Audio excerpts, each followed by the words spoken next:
Coba semua dibuka mic-nya. Selamat semangat pagi. Coba semuanya Bapak Ibu. Semangat pagi. Biar rame. Oke. Baik. Terima kasih kehadirannya Bapak Ibu. Sebelum kami mulai, Bapak Ibu mohon untuk namanya, karena supaya nanti kami mudah untuk mengenali, namanya di rename menjadi nama sekolah, nama terus underscore sekolah atau nama yayasan, kemudian lokasinya di mana. Karena pesertanya sesuai dengan data kami ini ada 173 ya, jadi supaya kami lebih mudah untuk mengenali. Nah, supaya kita sama, kita juga sudah mengirimkan sebuah background untuk webinar kita pada siang hari ini. Sudah kami kirimkan di chat, silakan Bapak Ibu download dan kita pakai nanti biar enak ya, kalau kita foto bersama kan backgroundnya sama, lebih enak ya Bapak Ibu ya. Oke.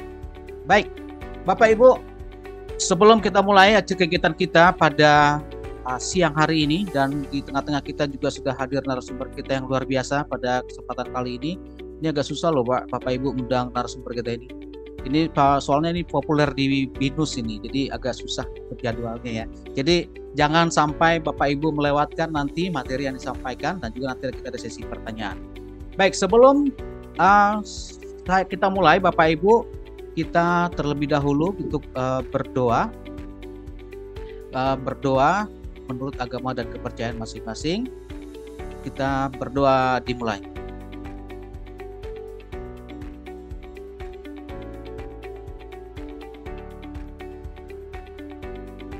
Amin, berdoa selesai. Baik Bapak Ibu, kita akan mulai sesi kita pada hari ini. Sebelumnya saya izin share screen dulu. Apa sih yang akan kita lakukan pada siang hari ini. Oke. PPT saya terbuka ya. Jadi Bapak Ibu, nanti ada di situ ada kita dua pembuka udah kita selesaikan. Nanti ada sambutan dari Pak Gintoro selaku direktur di salah satu direktur dari BINUS Creates. Kemudian nanti ada pemaparan materi dan tanya jawab, kemudian ada penyampaian materi. Kemudian nanti juga ada tanya jawab dengan narasumber dan info Sokrates dan juga penutup. Nah, ada beberapa ketentuan Bapak Ibu, mohon nanti selama narasumber menyampaikan materi, mohon mic-nya di off-kan dulu. Oke. Nanti jika ada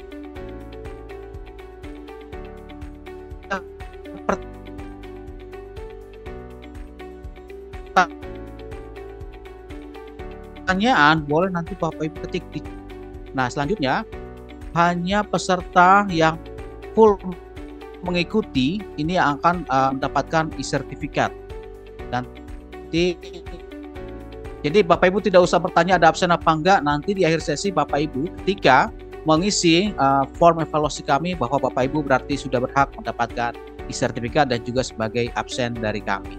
Ya, demikian Bapak Ibu, mohon jadi perhatian kita dan mudah-mudahan materi yang disampaikan pada webinar kali ini bisa kita implementasikan di sekolah masing-masing. Nah, sebelum kita mendengarkan pemaparan narasumber, kita dengarkan dulu sambutan dari direktur kami, Pak Gintoro. Pak Gintoro sudah hadir? Hadir, Pak Poltak. Selamat siang, Pak Gin. Selamat siang, Pak Poltak. Iya. Layar dan waktu kami persilakan Pak Gin untuk menyapa para tamu dari sekolah-sekolah kita pada siang hari ini. Silakan Pak Gin. Siap, terima kasih Pak Poltak, Bapak Ibu sekalian, Mas Haris, terima kasih untuk waktunya nih, khususnya buat Mas Haris nih. Tadi yang dibilang sama Pak Poltak benar nih, Mas Haris nih waktunya padat sekali Bapak Ibu. Terima kasih Mas Haris ya, bisa hadir siang hari ini berbagi pengalamannya, terutama Bapak Ibu sekalian nih yang dari sekolah-sekolah rekanan Sokrates, terima kasih sudah hadir di sini semua. Semoga nih kegiatan PBFest ini bisa jadi sesuatu yang baik untuk sekolah Bapak Ibu sekalian, terutama karena kita mau berbagi. Jadi Bapak Ibu sekalian mungkin hari ini fokusnya dari Mas Haris akan berbagi pengalaman yang di BINUS. Nah, silakan Bapak Ibu sekalian juga kalau ada pengalaman yang bisa dibagikan, monggo kita sama-sama belajar bersama, kita pengen eksplorasi bersama, digital marketing di sekolah itu seperti apa. Karena memang sekarang kalau kita lihat zamannya sudah berubah jauh mungkin Bapak Ibu ya sekarang. Pertanyaan tiap kali ke sekolah itu pertanyaan kurang lebih sama. Bagaimana sih BINUS jualan sekolahnya seperti apa? Nah, ini mumpung orang menjalankan yang merancang semuanya hadir nih, Bapak Ibu silakan dimaksimalkan. Bisa diskusi sama Mas Haris, bisa sharing sama Mas Haris, bisa ngobrol-ngobrol dan pengalaman Bapak Ibu sekalian apapun bisa didiskusikan di situ, karena Mas Haris ini handle Corecom ini cukup luas ya, mulai dari digital marketing sampai menghandle berbagai, tiba-tiba kalau ada kejadian gitu ya, nggak lagi Mas Haris ya. Nah, tapi itu semuanya kita bisa belajar dari Mas Haris bagaimana menghandle-nya seperti apa. Karena beliau pengalaman sudah panjang sekali di BINUS, jadi kita bisa belajar dari beliau.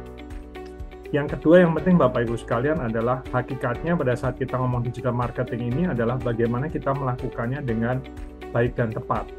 Jadi kalau kita, mungkin beberapa dari Bapak Ibu sekalian sudah cobain digital marketing, kita udah bikin website, kita udah bikin Instagram, kita udah bikin Facebook atau apapun, kok kayaknya masih belum banyak traffic ya.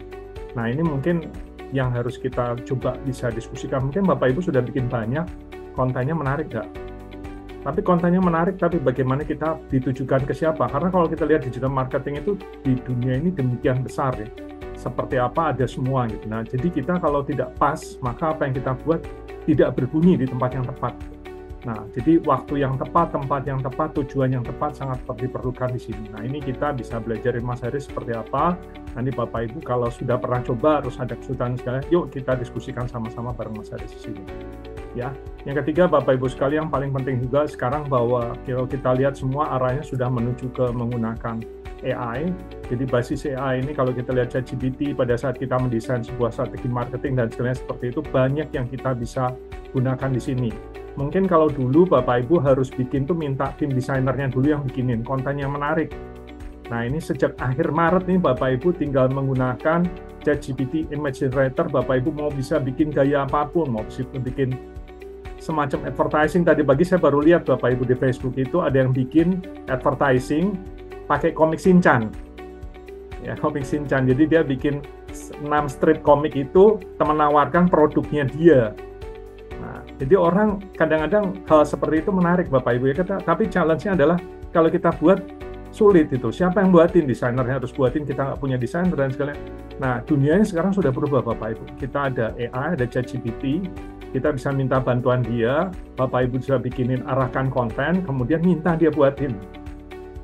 Kemudian kontennya kita bisa post di sosial media kita, sehingga hal yang menarik, hal yang berbeda, itu bisa menjadi viral, bisa beredar kemanapun, dan informasi kita didorong oleh sosial media yang demikian luas beredar kemana-mana.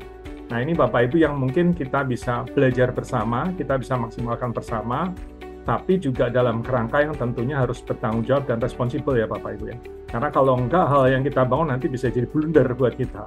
Nah ini yang wanti-wanti, pesan-pesan, nah ini sebagainya semuanya mungkin kita bisa sharing, belajar bersama Mas Haris, bisa dapat pengalaman dari Mas Haris, nah silakan Bapak Ibu gunakan. Yang terakhir Bapak Ibu dan yang paling penting adalah kalau kita belajar, kita buat semuanya, tapi tidak kita praktekkan, nggak ada hasilnya Bapak Ibu. Jadi yang paling penting adalah Bapak Ibu sekalian silakan apa yang dibuat hari ini dibuat catatannya, ya kan? Ini kalau nggak salah Pak Eri sudah aktifkan AI buat notulen gitu. Nanti notulennya atau rekamannya Pak Poltak mungkin bisa nanti di-sharingkan ke Bapak Ibu sekalian, didengarkan sekali lagi, kemudian dibikin rencana. Planningnya seperti apa untuk diimplement di tempat Bapak Ibu sekalian. Ya, sebentar lagi sudah bulan, waktunya cepat ya Bapak Ibu ya. Biasanya sekolah itu mulai pembukaan itu mulai terima intake kan sekitar bulan September, Oktober gitu ya. Nah mungkin itu mulai ada open house dan segala yang seperti itu. Nah kita mulai dari sekarang mungkin Bapak Ibu sudah mulai mempersiapkan rencana untuk intake tahun depan itu seperti apa. Ya, nah mungkin itu yang harus kita buatkan, planning. Jadi paling penting Bapak Ibu sudah belajar, harus implement. Kalau masih belum bisa, jangan khawatir Bapak Ibu, nanti kita ketemu sekali lagi, kita diskusi lagi sekali lagi. Ya, Pak Poltak, teman-teman sekalian dari Socrates, nanti temenin lagi Bapak Ibu sekalian, polanya seperti apa. Ya, kita bisa belajar bareng lagi untuk kita implement lagi. Itu Bapak Ibu sekalian, semangat berbagi, semangat berdiskusi, dan semoga apa yang kita diskusikan hari ini bisa menghasilkan yang baik untuk kita semua. Ya, Bapak Ibu sekalian, mungkin sinyalnya kalau yang kurang pas, suara saya nggak kedengeran jelas ya. Pak Poltak kedengeran nggak? Jelas Pak, jelas. Jelas ya. Mungkin Bapak Ibu cari yang sinyalnya lebih enakan dikit, Bapak Ibu mungkin untuk masuk. Ya, siap. Gitu Bapak Ibu sekalian. Selamat bersharing. Mas Haris mana nih Mas Haris? Iya, Pak Gintoro. Selamat siang Bapak Ibu. Selamat pagi. Lalu. Ya, makasih Mas Haris ya. Semangat Mas Haris. Sama-sama. Ya. Saya yang berterima kasih, satu hormatan bisa sharing di sini. Iya, siap, sip. Thank you Mas Haris. Saya Pak Poltak. Silakan Pak Poltak. Terima kasih Pak Agin, terima kasih atas pesan-pesannya untuk kita semua, juga untuk Bapak Ibu guru. Sekali lagi, nanti juga ini diskusi kita Bapak Ibu, nanti karena ada sesi tanya jawab, silahkan nanti pertanyaan-pertanyaan yang berkaitan dengan digital marketing ini boleh disampaikan ke kami. Dan perlu kami informasikan Bapak Ibu, ini di PDPS ini memang banyak tema yang kita coba tawarkan ke sekolah, dan paling banyak adalah School Digital Marketing ini. Makanya kenapa ini kita ambil. Apalagi tadi Pak Gintor menyinggung mengenai AI gitu kan. Silakan Bapak Ibu nanti kita bisa sama-sama untuk bagaimana kita mengimplementasikan AI dalam dunia pendidikan, tetapi dengan koridor yang benar gitu. Nah, nanti ada Pak Gin salah satu yang mungkin nanti bisa sharing juga jika nanti ada permintaan untuk ke kami. Kami siap mendampingi Bapak Ibu dari Socrates untuk Bapak Ibu. Terima kasih Pak Gintoro. Siap, sama-sama Pak Poltak. Silakan Pak. Baik Bapak Ibu, kita akan masuk ke sesi webinar kita. Ini poin pentingnya. Narasumber kita sudah hadir. Tadi kita pagi sudah menyampaikan sedikit. Beliau adalah Pak Haris Suhendra, Eskom MM. Beliau saat ini sebagai GM Corporate Marketing Communication. Sudah berpengalaman 25 tahun. Ini luar biasa ya. Kalau mungkin 25 tahun mungkin dulu dari marketingnya dari bagi-bagi brosur sampai digital mungkin ya udah punya pengalaman. Jadi Bapak Ibu sayang sekali kalau Bapak Ibu nanti nggak bertanya atau menimba ilmu dari beliau. Beliau juga saat ini sebagai dosen di Departemen Communication Binus University, dan juga beliau ini dia nih yang menarik Bapak Ibu, beliau pernah menjadi humas terbaik se-Indonesia tahun 2021 dari Dikti. Ini humas terbaik. Juga di humas terbaik di LL Dikti wilayah 3 2021 juga, di tahun 2020 juga di wilayah 3. Dan juga beliau pernah menjadi pemenang Innovation Award 2020. Ini Innovation Award ini sebinus Bapak Ibu ya. Jadi banyak sekali pengalaman-pengalaman beliau. Seingat saya dulu saya pernah berlomba dengan Pak Haris nih. Jadi saya kalah, Pak Haris yang menang ini dulu. Ya Pak Haris ya tahun 2020 di Innovation Award. Betul. Karena luar biasa memang idenya. Jadi luar biasa idenya. Jadi mungkin itulah. Jadi Bapak Ibu silahkan nanti simak materinya. Nanti kita akan diskusi sama-sama. Untuk saling berbagi, saling meningkatkan kualitas kita, terutama di digital marketing. Baik, tanpa berlama-lama, saya panggilkan, kita kasih aplaus digital dulu untuk Pak Haris Suhendra.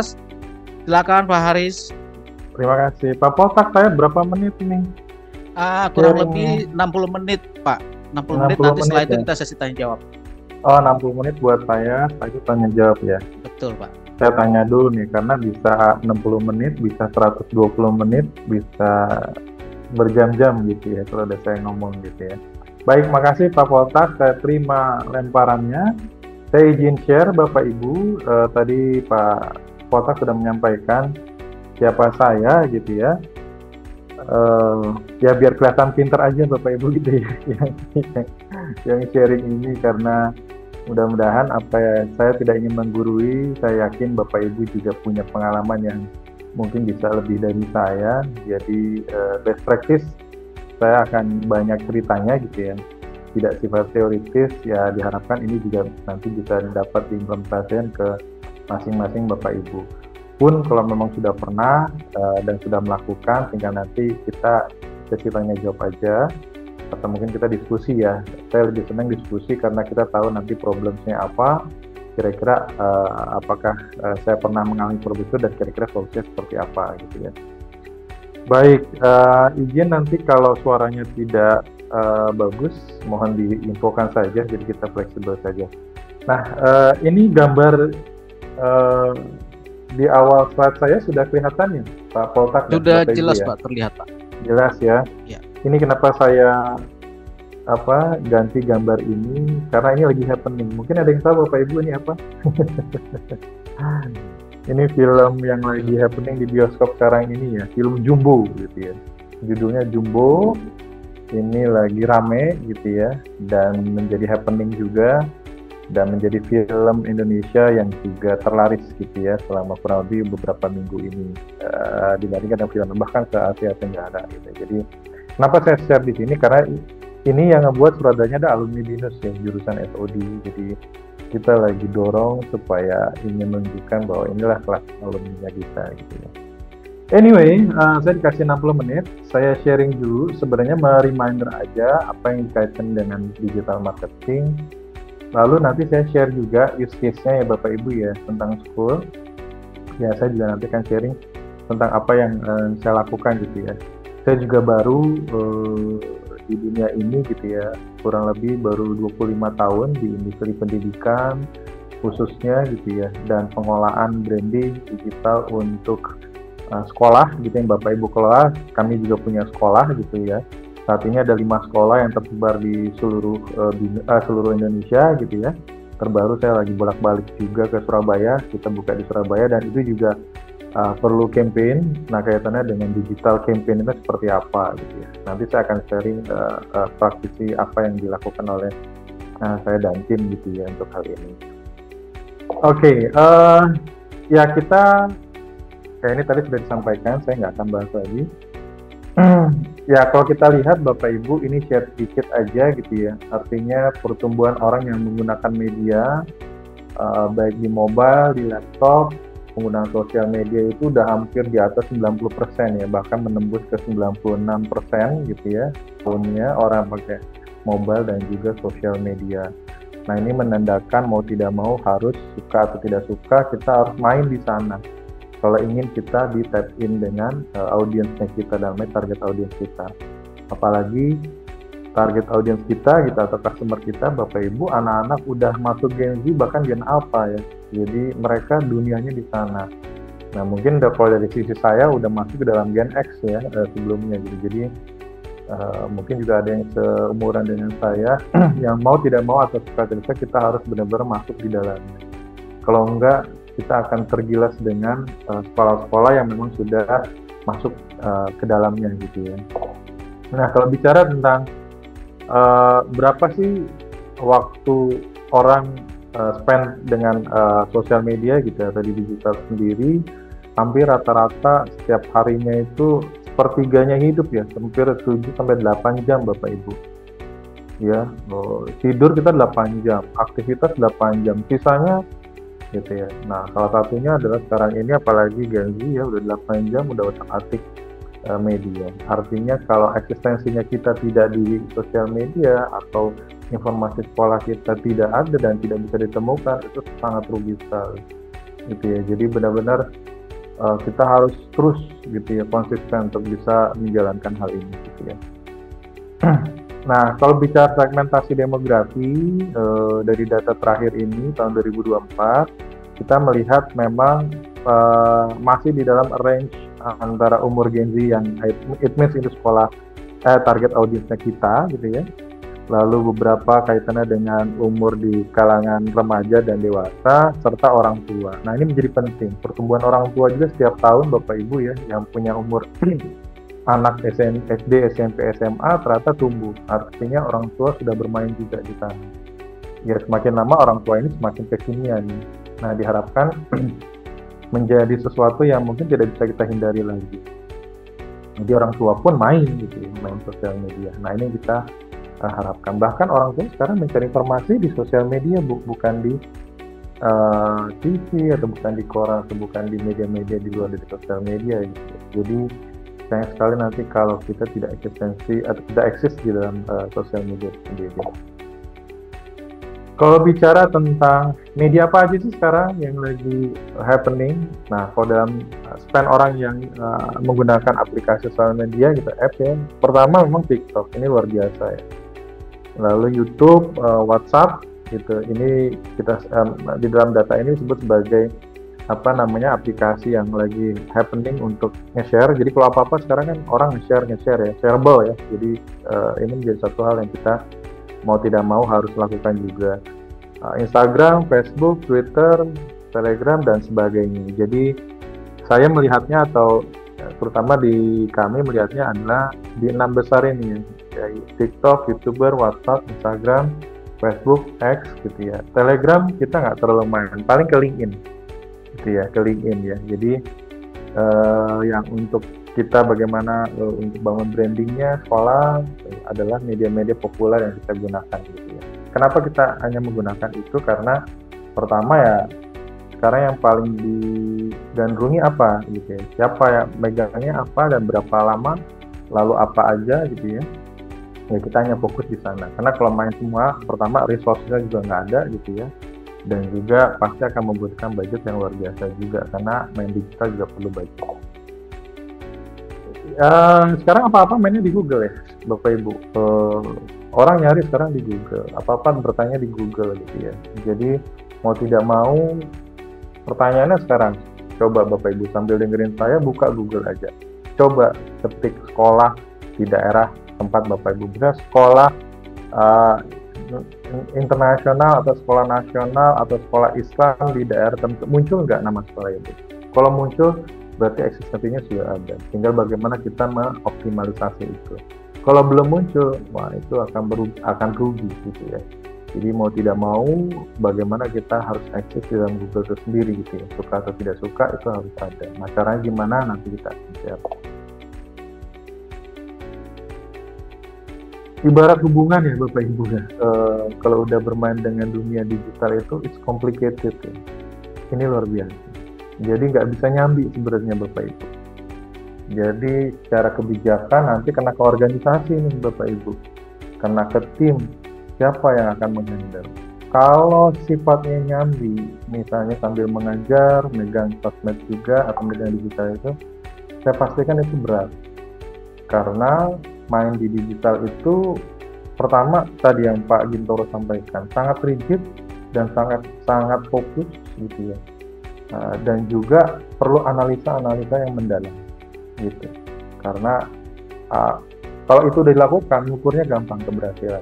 Jadi banyak channel digital yang kita sebenarnya bisa manfaatkan ya. Semua orang, jernih hidup orang ini udah bermain di lingkaran khusus ini Bapak Ibu.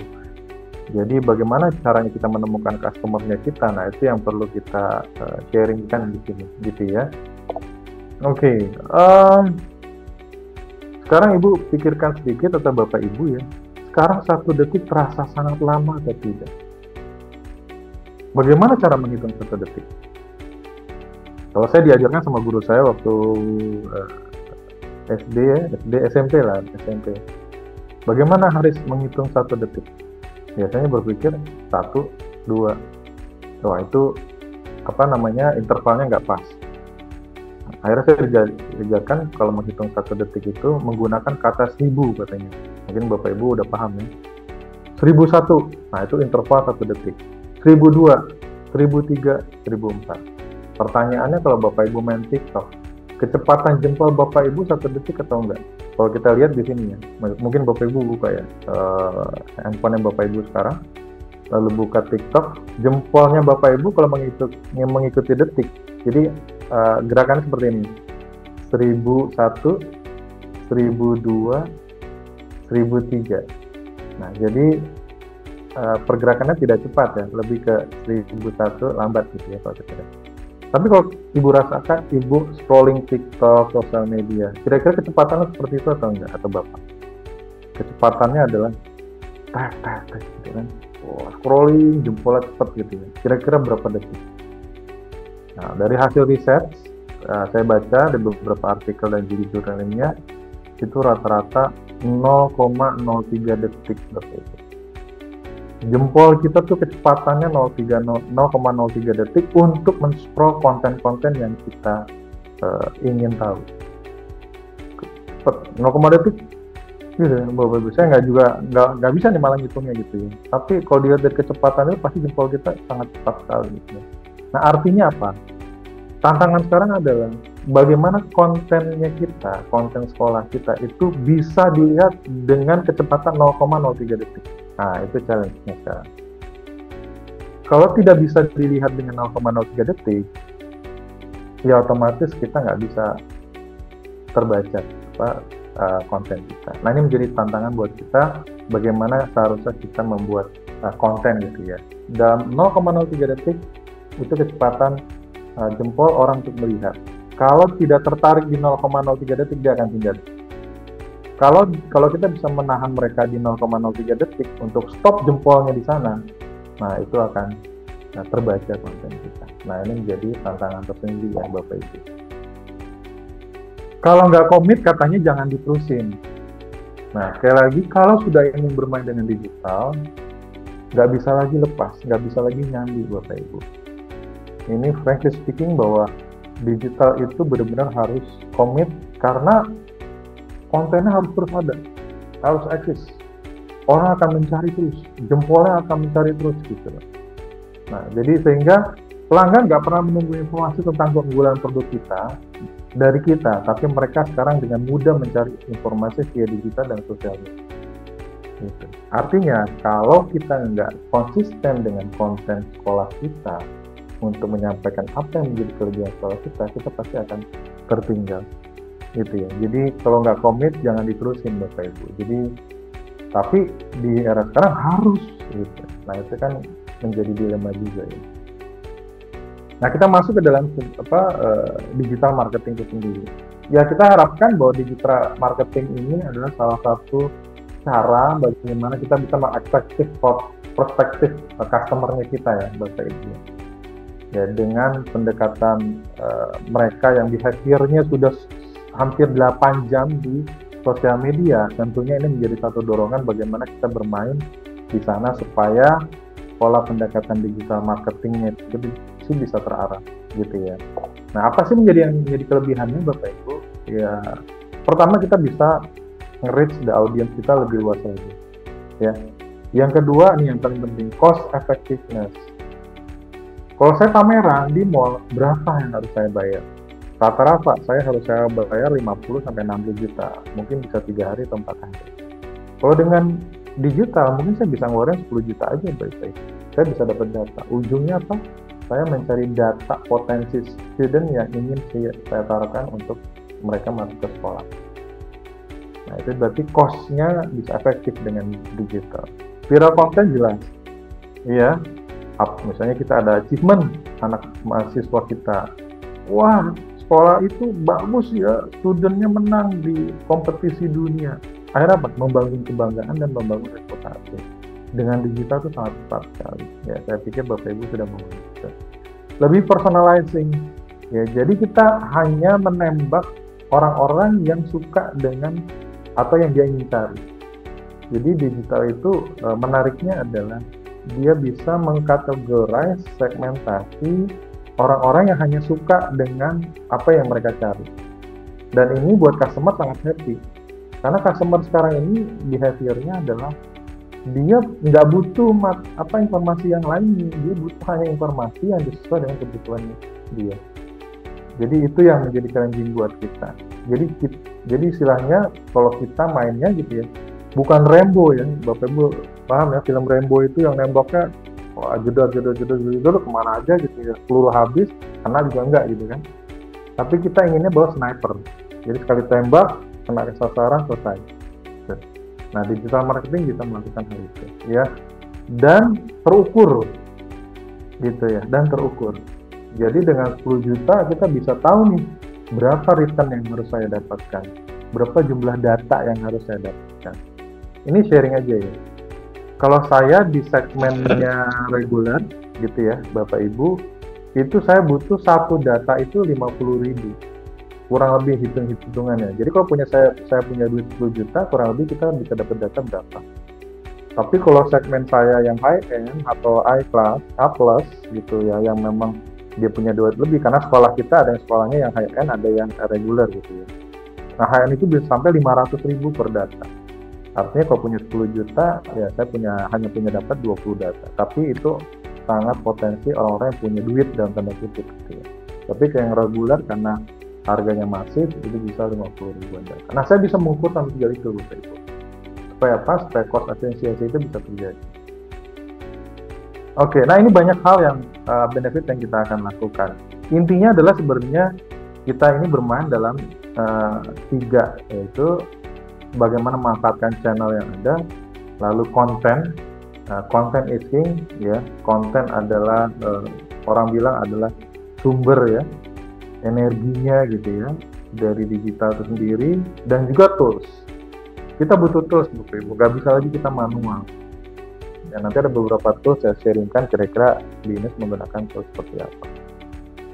Nah, kalau kita lihat Bapak Ibu, digital marketing ini is not talking about the social media only ya. Banyak ya. Sosial media seperti kita tahu gitu ya, search engine ya, Google ya. Ini kita bicara tentang Google. Nah, tadi search engine ya, orang mencari di Google itu bagian dari part of the digital marketing strategy. Jadi kita manfaatkan untuk iklan di Google untuk bisa menancapkan kata kunci ketika orang mencari sesuatu, itu nempel ke sekolah kita ya. Content marketing, programmatic, nah itu istilah-istilah dalam dunia digital yang biasanya kita mainkan. Nah, kalau bicara sosial media juga sama Bapak Ibu ya. Sekarang zamannya adalah driven content algorithm. Ya, makanya kalau Bapak Ibu main di sosial media, baik di TikTok, di story gitu ya, ketika tonton saya di TikTok, ketika jempol kita berhenti di satu konten, pasti kita akan mendapatkan konten yang sama, ya, dengan konten yang sama. Artinya apa? Itu yang disebut dengan content driven algorithm. Algoritmanya kontennya driven. Jadi kita tahu sama nggak sih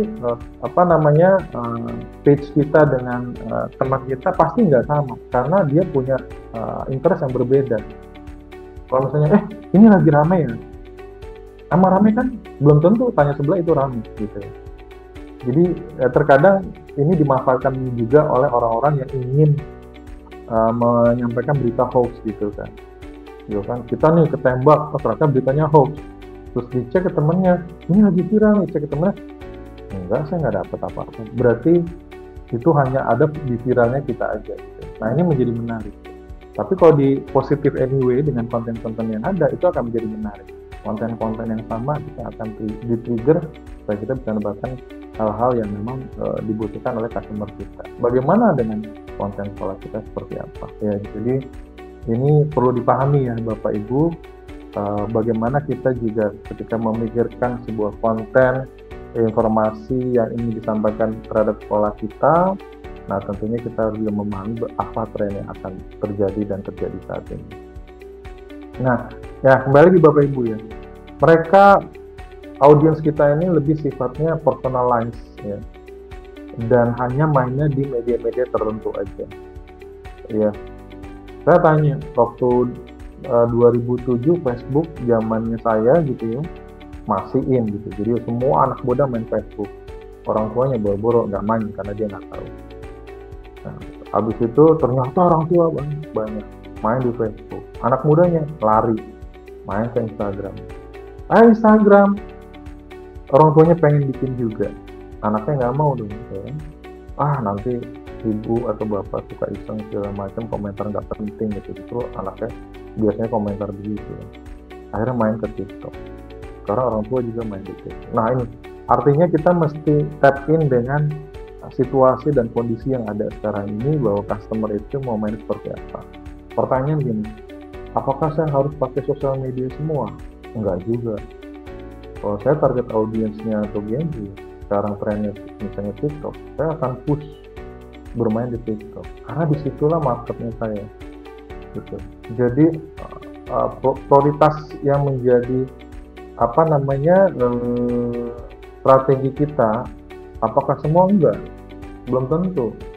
Tapi kalau nice to have punya, ya boleh aja ya, punya Instagram, punya TikTok, punya X gitu ya, punya LinkedIn, punya YouTube, boleh aja. Cuma kan nanti masalah resource siapa yang mau ngerjain gitu ya. Saya nggak punya orang ya, pasti ujung-ujungnya masalahnya ke situ. Nah, ini yang mungkin Bapak Ibu mau mulai atau memang sudah gitu, tapi akhirnya kewalahan juga. Nah, itu yang menjadi prioritas apa yang harus dilakukan. Intinya sebenarnya adalah digital ini kan membantu kita untuk bisa membangun sekolah atau reputasi sekolah kita, bahkan bisa mendatangkan murid-murid baru untuk bisa di sekolah kita.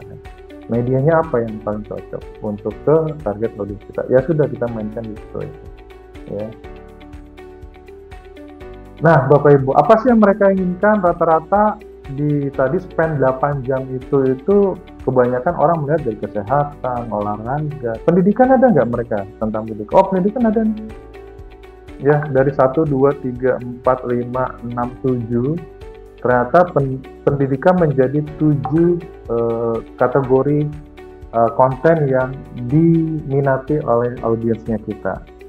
Nah, ini menjadi penting Bapak Ibu, supaya apa? Supaya kita bisa mempelajari nih, ya, supaya kita bisa mempelajari bagaimana caranya supaya kita tahu, bisa nggak kita kombinasikan antara pendidikan dan kesehatan, antara pendidikan dan olahraga. Artinya mungkin Bapak Ibu bisa membuat konten-konten pendidikan tentang olahraga. Artinya apa? Pasti mereka akan kemakan. Ya, jadi ini yang kita pelajari biasanya Bapak Ibu. Jadi konten nggak hanya pendidikan tentang pembelajaran apa aja, tapi kita kombinasikan biasanya.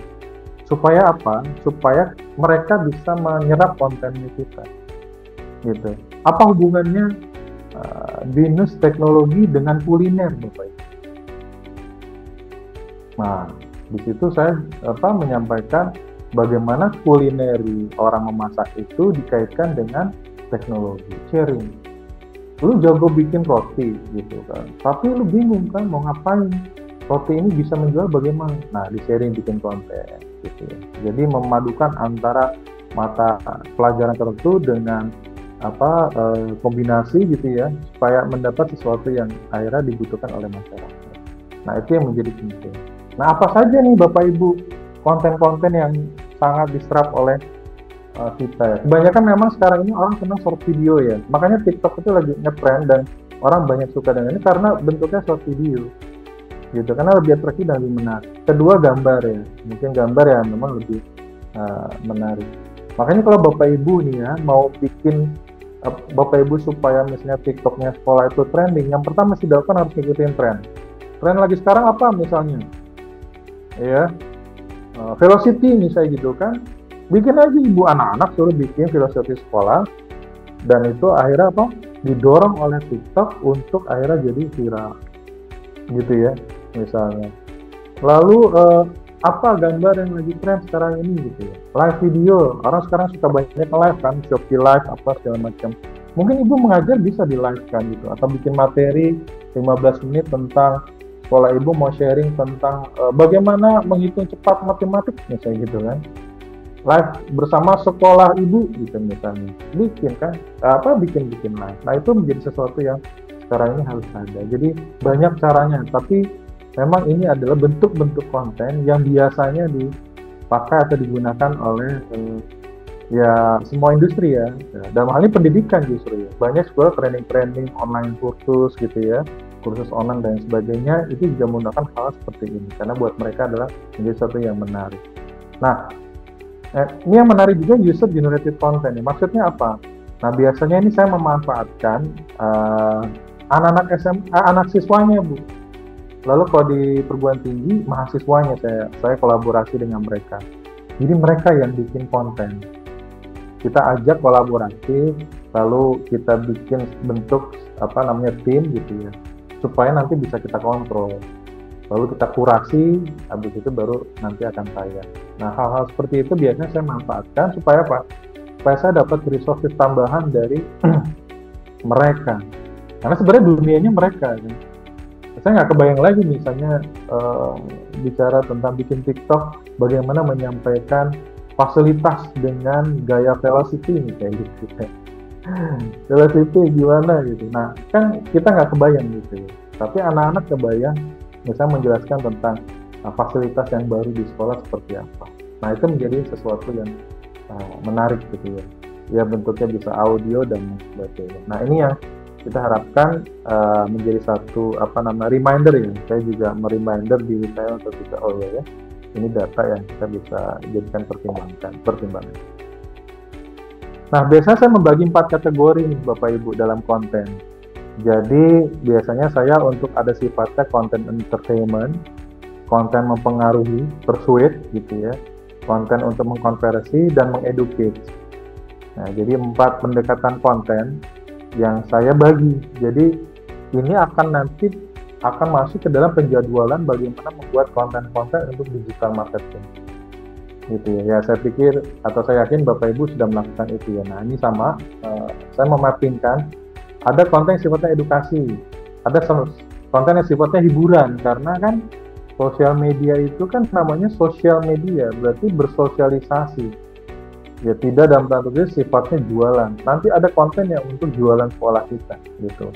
Misalnya tentang, ya sekarang dibuka pendaftaran untuk masuk sekolah kita. Nah itu kan jualan. Ya.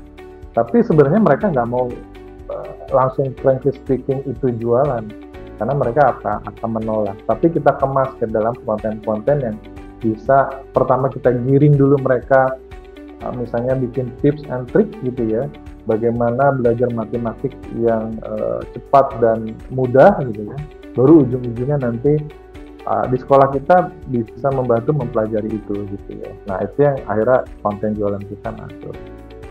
Nah ini juga ada satu data yang menarik juga Bapak Ibu.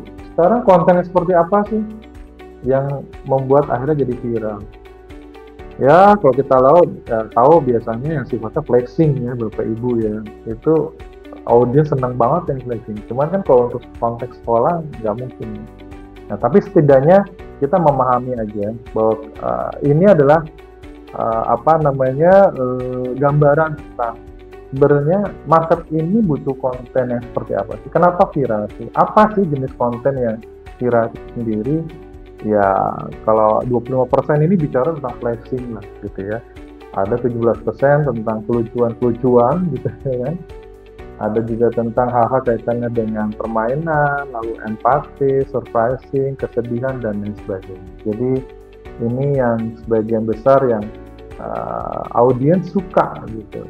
Nah, gimana caranya kita mengkombinasikan itu supaya tetap konten kita viral gitu ya. Nah, ini yang kita biasanya pelajari terus gitu ya. Nah, sekarang how to-nya Bapak Ibu. Ya, how to-nya. Mudah-mudahan kita sama ya melakukan halnya ya. Tapi kalau yang belum, nah ini menjadi gambaran aja. Nilai. Nah, yang pertama Bapak Ibu adalah sebenarnya kita, terutama ya di tempat saya mempelajari dulu awal bagaimana journey customer ketika orang akhirnya beli produk. Jadi bukan berarti kalau misalnya kita beli makanan, nyobain nggak enak langsung buang kan? Gitu kan. Artinya journey-nya pendek. Ya, pertama disuruh nyobain, nggak enak langsung buang, berarti dia nggak beli. Enak dia langsung beli. Tapi kalau sekolah gimana? Kalau masuk perguruan tinggi gimana? Nah akhirnya ini menjadi satu gambaran pemetaan. Kurang lebih Bapak Ibu kita pelajari bahwa orang untuk menentukan sekolah atau perguruan tinggi misalnya gitu ya, itu hampir rata-rata 6-7 step. Mulai dari orang mencari, ya, mulai dari orang meneliti, ya, diperdalam informasinya. Akhirnya dikomparasi antara sekolah kita dengan sekolah yang lain, mana bagusnya mana enggaknya, lalu dia mempertimbangkan, itu banyak pilihan nih, pertimbangan nih. Nah udah mulai mikir, baru akhirnya mereka ke sekolah kita, berkunjung, lihat fisik sekolah kita seperti apa, baru tertarik, baru ujung-ujungnya baru beli. Jadi panjang sebenarnya Bu, journey-nya kita ya di dunia pendidikan dalam orang menentukan sekolah. Nah dalam setiap step ini, nah baru nanti kita bermain. Kapan bermainnya di digital marketing? Kapan bermainnya kita menggunakan media-media channel lain, media publikasi yang lainnya. Nah kalau sosial media dan website di mana sih? Oh ternyata orang mencari di Google nih Bu di sini. Nah pasti ujung-ujungnya nanti nyangkutnya di website. Website kita udah bener belum? Gampang nggak ketika diketik? Oh saya ingin sekolah terbaik di wilayah ini, muncul nggak nama sekolah kita? Kalau nggak muncul Bu, Ibu harus cepat-cepat perbaiki. Lalu panggil ahli atau partner untuk bisa membantu kalau memang tidak ada ahli di dalam sekolah sendiri ya. Sosial media cuma untuk mempengaruhi Bapak Ibu ya, untuk meyakinkan dan jadi bahan pembicaraan gitu. Nah itu kan menjadi menarik. Kalau nggak dibicarakan berarti sekolah kita nggak menarik. Riset habis itu dia menggunakan media lain, komparasi, dia cek lagi di Google, lalu akhirnya dia mempertimbangkan, ujung-ujungnya dia open house, datang ke tempat kita dan akhirnya beli, baik mau beli online maupun offline. Nah kalau di dalam digital ini biasanya begini Bapak Ibu. Nah kalau kita mempengaruhi orang dari pendekatan digital marketing campaign kurang lebih begini. Kita build awareness sekolah kita, apa yang kita gunakan channelnya. Nah ini semua sosial media, baik Facebook, Instagram, YouTube, Google, dan saat ini yang terbaru adalah TikTok gitu. Nah dari sini mereka akan mengkonsiderasi apa yang kita lakukan. Nah kita menggunakan yang namanya Google Ads, search engine, retargeting, supaya apa? Orang yang udah berkunjung ke website kita berarti orang yang sudah ibaratkan masuk ke toko nih. Kenapa dia nggak beli? Nah, akhirnya kita pengaruhi lagi. Oh, ternyata mungkin dari sisi fitur, harga, pelayanan, itu menjadi pertimbangan buat mereka. Akhirnya apa? Kita iklankan bahwa harga kita adalah yang terbaik gitu kan. Kita dapat diskon, misalnya gitu. Kita kualitas guru kita bagus, fasilitas kita bagus. Nah, ini kita ngomongin gitu. Habis itu dia akan action. Kalau Bapak Ibu melalui pendekatan misalnya online, pendaftaran registration online, pendaftaran online, atau orang disuruh daftar kemana lewat online, nah siapkan ini page-nya. Ya jangan lupa. Habis itu baru mereka akan beli. Gitu. Nah ini channel-channel digital yang secara proses biasanya kita lakukan dan kita pantau. Gitu ya Bapak Ibu. Nah apa mesti yang kita harus lakukan? Ya tentunya kita sebagai berpikir bahwa tidak hanya sekedar bahwa sosial media ya udah bikin habis itu kita upload, enggak Bapak Ibu. Perlu ada satu framing strategi. Ya, ketika Bapak Ibu juga membangun sekolah gitu ya. Apa visi misinya sekolah, bagaimana sekolah ini seperti apa, lalu apa yang dituju, siapa dan lain sebagainya. Nah, dalam mendesain digital marketing perlu ada pendekatan strategi marketingnya itu sendiri. Ini sebagai satu alat lah ya, atau gambaran atau blueprintnya supaya kita tahu nih bagaimana kita bermain. Contoh kita harus mendefine tujuan digital marketingnya untuk apa? Untuk bangun awareness kah? Untuk menambah pendaftar kah yang masuk ke sekolah? Atau untuk membangun reputasi, membangun komunikasi dengan orang tua? Nah ini menjadi penting. Ya, karena nanti akan didefine indikator-indikatornya seperti apa. Pertanyaan gampang aja. Orang tua puas nggak terhadap sekolah itu? Kalau puas, dia akan rekomendasinya. Gitu. Orang tua main di sosial media nih, dia baca konten kita nggak? Dia tahu nggak tentang apa yang menjadi achievement dari sekolah kita? Dan dia akan sharing ya. Nah, itu kan sesuatu yang harus kita tangkap.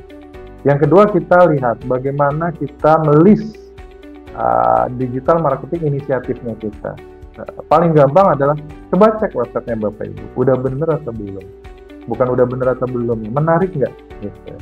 Susah nggak diakses? Jangan sampai diakses nanti nggak kebuka-buka. Nah itu kan jadi bad experience buat si anak-anak itu sendiri ya. Bahkan orang tua yang mencari, gimana nih sekolah kan pasti gitu.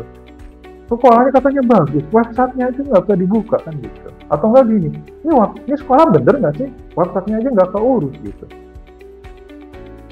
Nah, sekarang kan orang mudah untuk bisa mendeklar bahwa bagus atau tidak bagus dari sisi siswanya. Rugi buat kita, ya. Nah, itu kita coba biasa melist kira-kira seperti apa. Lalu baru kita melihat nih channel apa yang sesuai dengan marketnya kita. Kalau target audiens kita anak-anak SMA atau anak-anak yang di umur SMP, SMA, media apa yang cocok, komunikasi apa. Atau mau ngejar parentsnya tadi kalau kita lihat datanya adalah terus meningkat yang menggunakan sosial media, berarti kita bisa menggunakan konten-konten yang untuk kebutuhan orang tua. Jadi kita bikin dua, konten untuk anak-anak itu pasti bicaranya gayanya anak-anak, orang tua pasti bicaranya tentang bagaimana kita berkomunikasi dengan orang tua. Nah itu juga harus tercermin di dalam konten sosial media kita. Lalu jelas indikatornya nanti. Biasanya kalau awareness, jumlah orang yang follow, yang mention gitu ya, ini nanti kita ukur ya. Lalu juga dari jumlah data juga nanti berapa jumlah data yang kita dapatkan supaya kita bisa evaluasi gitu ya. Lalu yang terakhir ya kita akan ukur terus Bapak Ibu. Jadi digital itu nggak bisa sekali main, kita evaluasi terus, kita lihat mana yang salah. Oh kok konten ini nggak menarik ya, kok nggak ada yang mention, nggak ada yang nge-love ya, kok nggak ada yang share ya? Pertanyaannya berarti nggak menarik. Nah kalau orang udah nggak menarik, boro-boro mau lihat sekolah lebih dalam lagi kan, lah konten aja nggak dilihat. Nah akhirnya kita coba pikirkan mana konten yang kita ubah gitu ya, kurang lebih Bapak Ibu. Nah masuk lebih dalam lagi nih Bapak Ibu. Tadi kita sampaikan bahwa tipe-tipe digital marketing itu seperti apa. Nah, dalam eksekusi digital marketing channel, nggak semua kita mainkan. Kembali lagi tadi, setelah sebelumnya bicara tentang objektifnya kita apa di awal. Kalau saya ingin mencari find new customer atau customer baru saya, atau orang yang ingin sekolah di tempat saya, saya menggunakan hanya beberapa channel yang saya pakai misalnya. Gitu. Ya, kaitannya dengan Instagram, search engine, sosial media, dan yang lainnya. Ya, ini beberapa channel di digital marketing ya, sebelah kiri Bapak. Tapi kalau mau retention, media mana yang harus saya pakai? Atau channel mana? Nah, ini saya pilih. Karena sifatnya retention ini kan, misalnya siswa yang sudah ada di dalam atau orang tua, itu kan biasanya mereka hanya diyakinkan bahwa memang sekolah kita bagus. Dengan apa? Misalnya konten-konten tentang kualitas sekolah kita, achievement sekolah kita, lalu apa yang membuat kebanggaan di dalam. Nah, kira-kira bagaimana menyampaikan itu? Nah, biasanya kalau saya pakai misalnya email menyampaikan misalnya ada berita apa nih di sekolah gitu ya. Nah, itu biasanya saya share supaya orang tua bangga ya terhadap sekolah itu, atau anak-anak tahu apa yang menjadi kebanggaan buat sekolahnya itu. Lalu kalau mau branding, pakai apa channelnya gitu ya. Lalu kok kaitannya dengan sales, apa sih channelnya gitu ya. Dan juga kalau misalnya Bapak Ibu mau ngadain seminar yang tujuannya mengajak partisipasi, channel mana ini yang efektif dipakai? Nah, saat ini sosial media gitu. Nah, jadi mapping ini menjadi satu gambaran ketika kita bermain digital, nggak bisa kita satu main semuanya, nggak bisa. Ya, maka kita tentukan dulu nih, ke siapa, lalu channel apa yang cocok, gitu ya, Bapak Ibu. Karena bukan apa-apa, satu, resource kita nggak banyak, kedua, budget kita nggak banyak, ketiga ya ngapain gitu, buang-buang duit ibaratnya menyiram garam dalam laut gitu kan, dalam tanda kutip. Nah, itu yang pepatah lama itu ya benar gitu, dengan bermain digital nggak serta-merta semuanya bisa mainkan. Nah, ini adalah sebuah proses. Berikutnya adalah konten Bapak Ibu. Ini hanya mungkin Bapak Ibu sudah melakukan itu ya dalam pembuatan konten, kita produksi konten, lalu kita jadwalkan. Ya, biasanya saya setiap minggu mapping kira-kira konten-konten apa aja yang kita akan buat supaya nanti setiap minggu kita akan upload. Baru kita pantau kira-kira seperti apa gitu ya. That's the process how to create the content. Nah, ini contoh aja kira-kira penjadwalan yang kita buat setiap periodenya, setiap minggu gitu ya. Untuk IG kita mau ngomongin apa, Facebook, X, TikTok seperti apa segala macam. Karena bisa nggak satu konten bisa untuk semua media? Nggak bisa.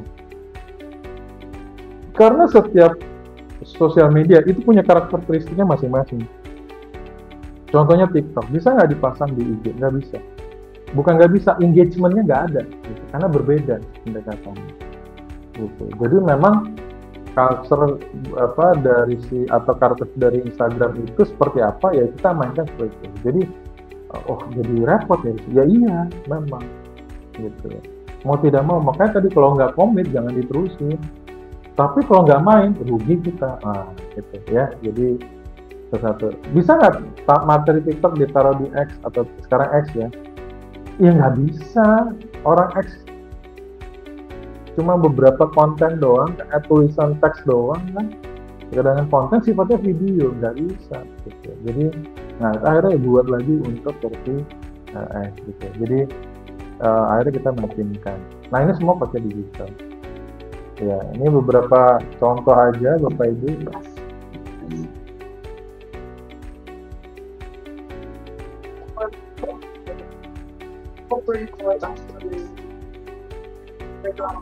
Suaranya kedengaran nggak Bapak Ibu? Terdengar Pak. Terdengar ya? Oke, sip. Masa audionya dengar ya? Iya. Oke, sip. Nah, ini Bapak Ibu nih contoh-contoh aja. Saya yakin Bapak Ibu udah melakukan ini.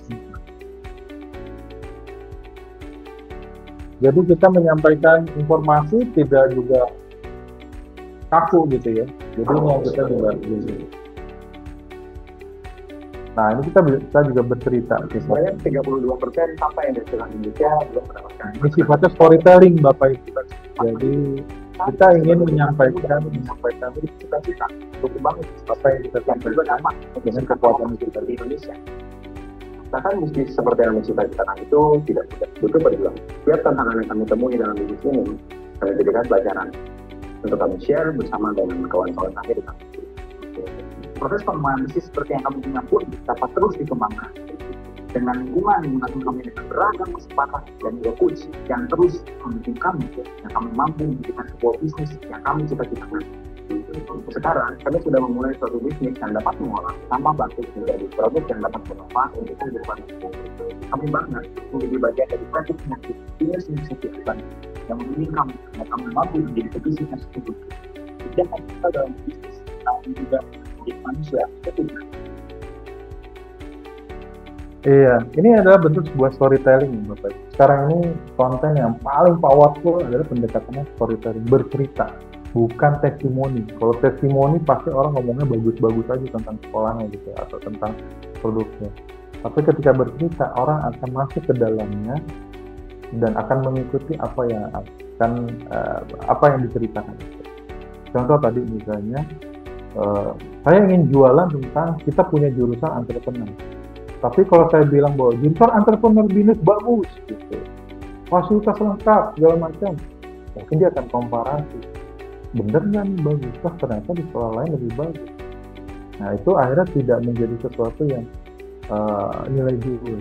Tapi kalau bercerita gini, bahwa di dalam cerita itu mengatakan bahwa berawal dari sebuah fenomena, gitu. Fenomena lingkungan segala macam yang pada akhirnya dari fenomena lingkungan itu ada solusi.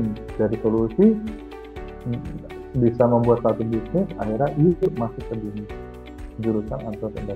Nah itu lebih smooth. Nah begitu dengan sekolah Bapak Ibu, gitu ya. Bagaimana supaya bahwa nggak bicara tentang sekolah saya nomor 1, sekolah saya paling hebat, pasti akan dikomparasi, yang lain lebih hebat kok, sekolah lebih lengkap, yang lain lebih lengkap. Kalau bermain seperti itu, wah bagaimana dengan sekolah kita? Masa kita harus renovasi sekolah kita bisa lebih bagus? Itu nggak ada habisnya. Tapi ada satu cerita-cerita yang menarik, misalnya siswa ibu menolong seseorang atau membantu membuat dan memberikan yang manfaat banyak orang, itu diceritakan yang pada akhirnya adalah orang membantu. Wah ini sekolah bagus banget supaya anak-anak ini bisa begini. Nah itu yang kita dorong, cerita-cerita seperti itu. Saya lanjutkan. Nah ini beberapa pengelolaannya. Seperti tadi saya sampaikan, pengolahan konten, channel, lalu evaluasi, dan organisasi saya bilang tadi. Organisasi bicara tim sih, gitu, tidak organisasi tim. Jadi memang harus ditunjuk satu gitu ya, untuk memang fokus di sana. Kalau sambil nyambi, saya pikir oke lah sambil nyambi, tapi bobotnya itu lebih besar untuk digital itu sendiri. Saya pun di BINUS sebenarnya ngajar. Cuma ngajar saya karena memang bobot saya besarnya di pekerjaan ini, jadi bobot besar saya adalah di pekerjaan ini mengajar, ya kita akan tetap gitu ya. Tapi memang porsi mengajarnya lebih sedikit. Artinya apa? Itu yang kita harus lihat. Tapi tim harus full, gitu ya. Tim harus full. Jadi makanya kendalanya biasanya begitu sih, gitu ya kalau kita. Yang kita pantau ini aja Bu. Kita punya Instagram, X, YouTube, TikTok, sama Facebook aja. Nggak ada media-media yang lainnya. Ya, kita pantau bagaimana pergerakan dan sebagainya.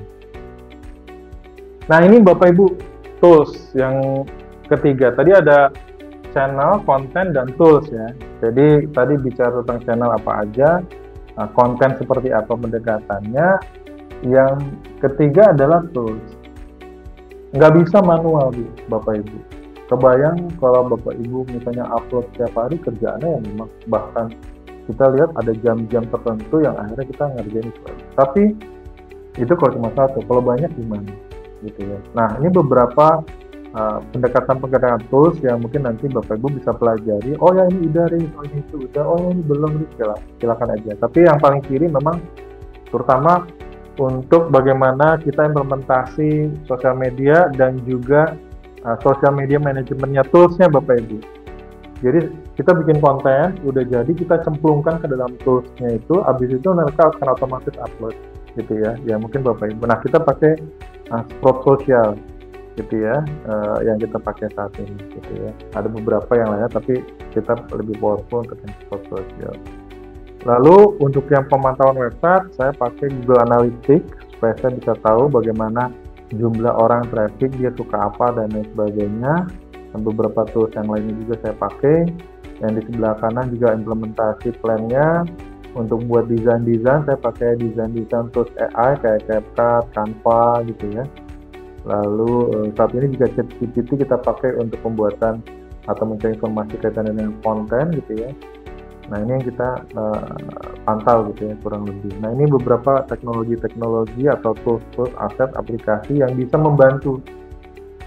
Jadi nggak semuanya dikerjakan oleh manusia juga ya. Kalau sebagai manusia, berapa resources yang harus saya siapkan? Berapa organisasi menyiapkan orang? Kalau menyiapkan orang berarti cost kan. Cost berarti harus nyiapin gajinya segala macam. Tapi ternyata bisa digantikan oleh tool. Nah ini contohnya Bapak Ibu ketika dimonitoring ya. Nah kira-kira bentuknya seperti ini. Saya bisa memantau trafficnya.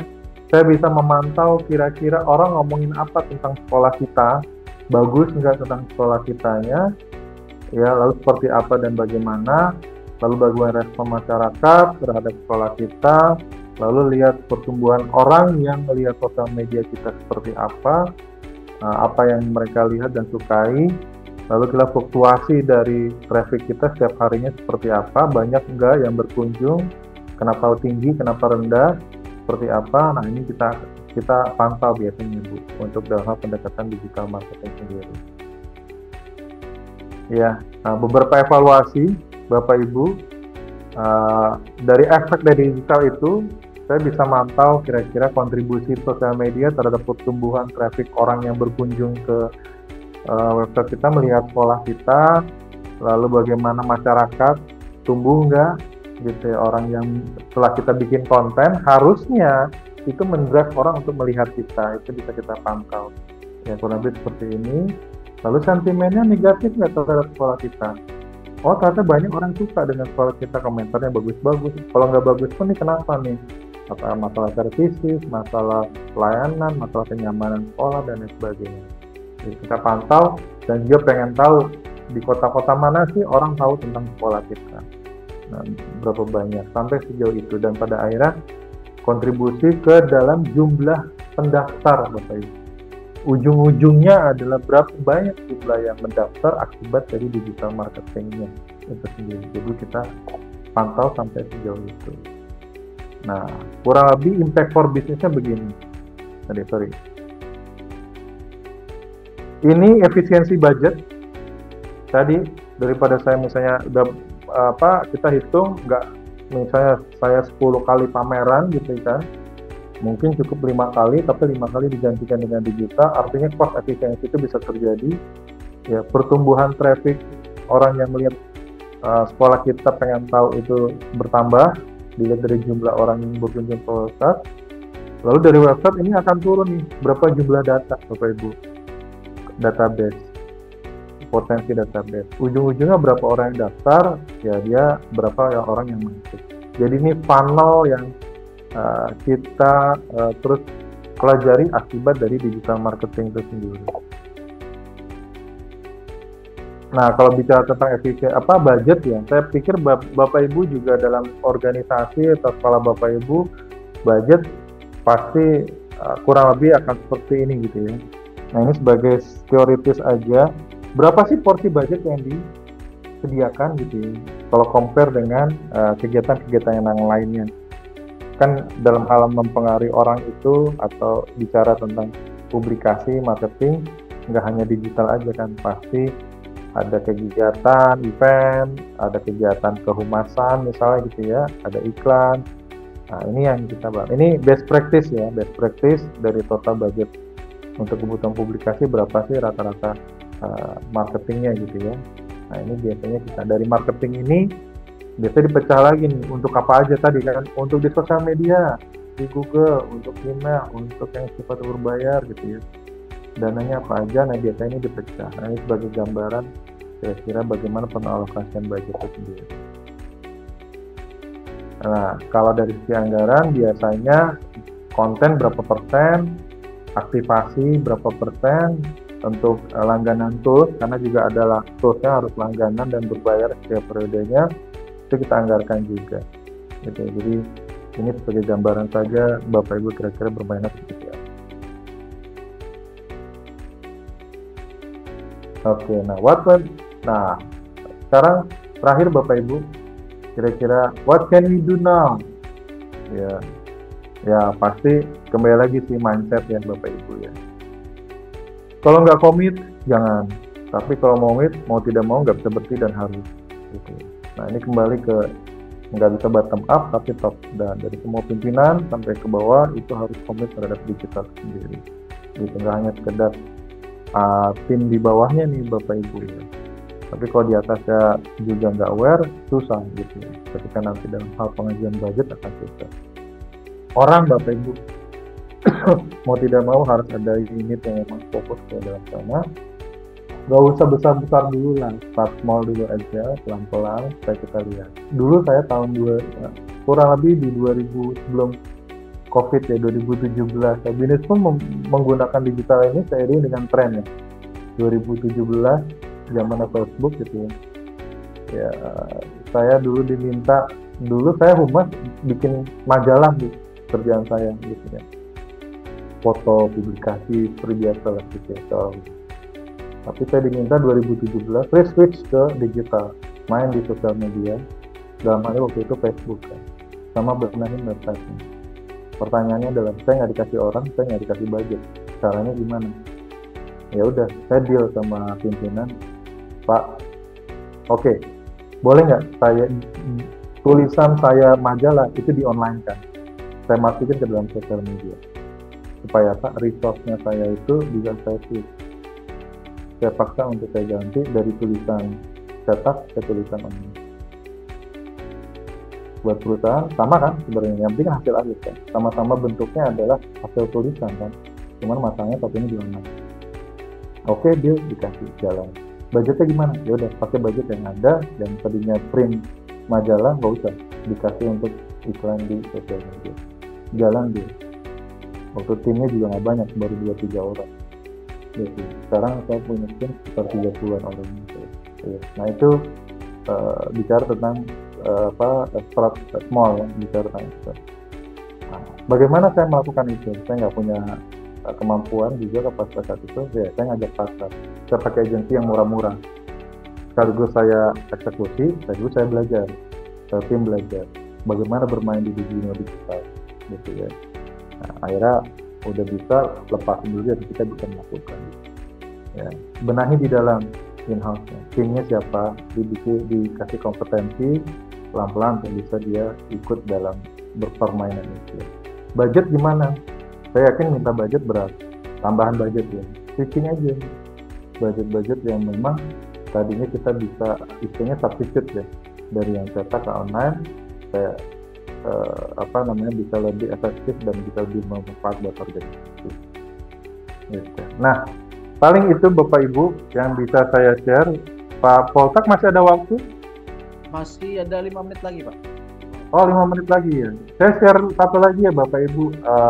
Saya ambil contoh ya apa yang saya sudah lakukan ya. Sebentar ya, saya share dulu.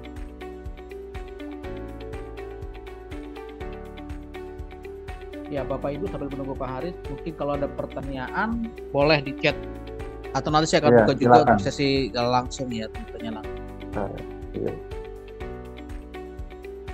Nggak muncul ya? Belum Pak, belum. Kenapa ini?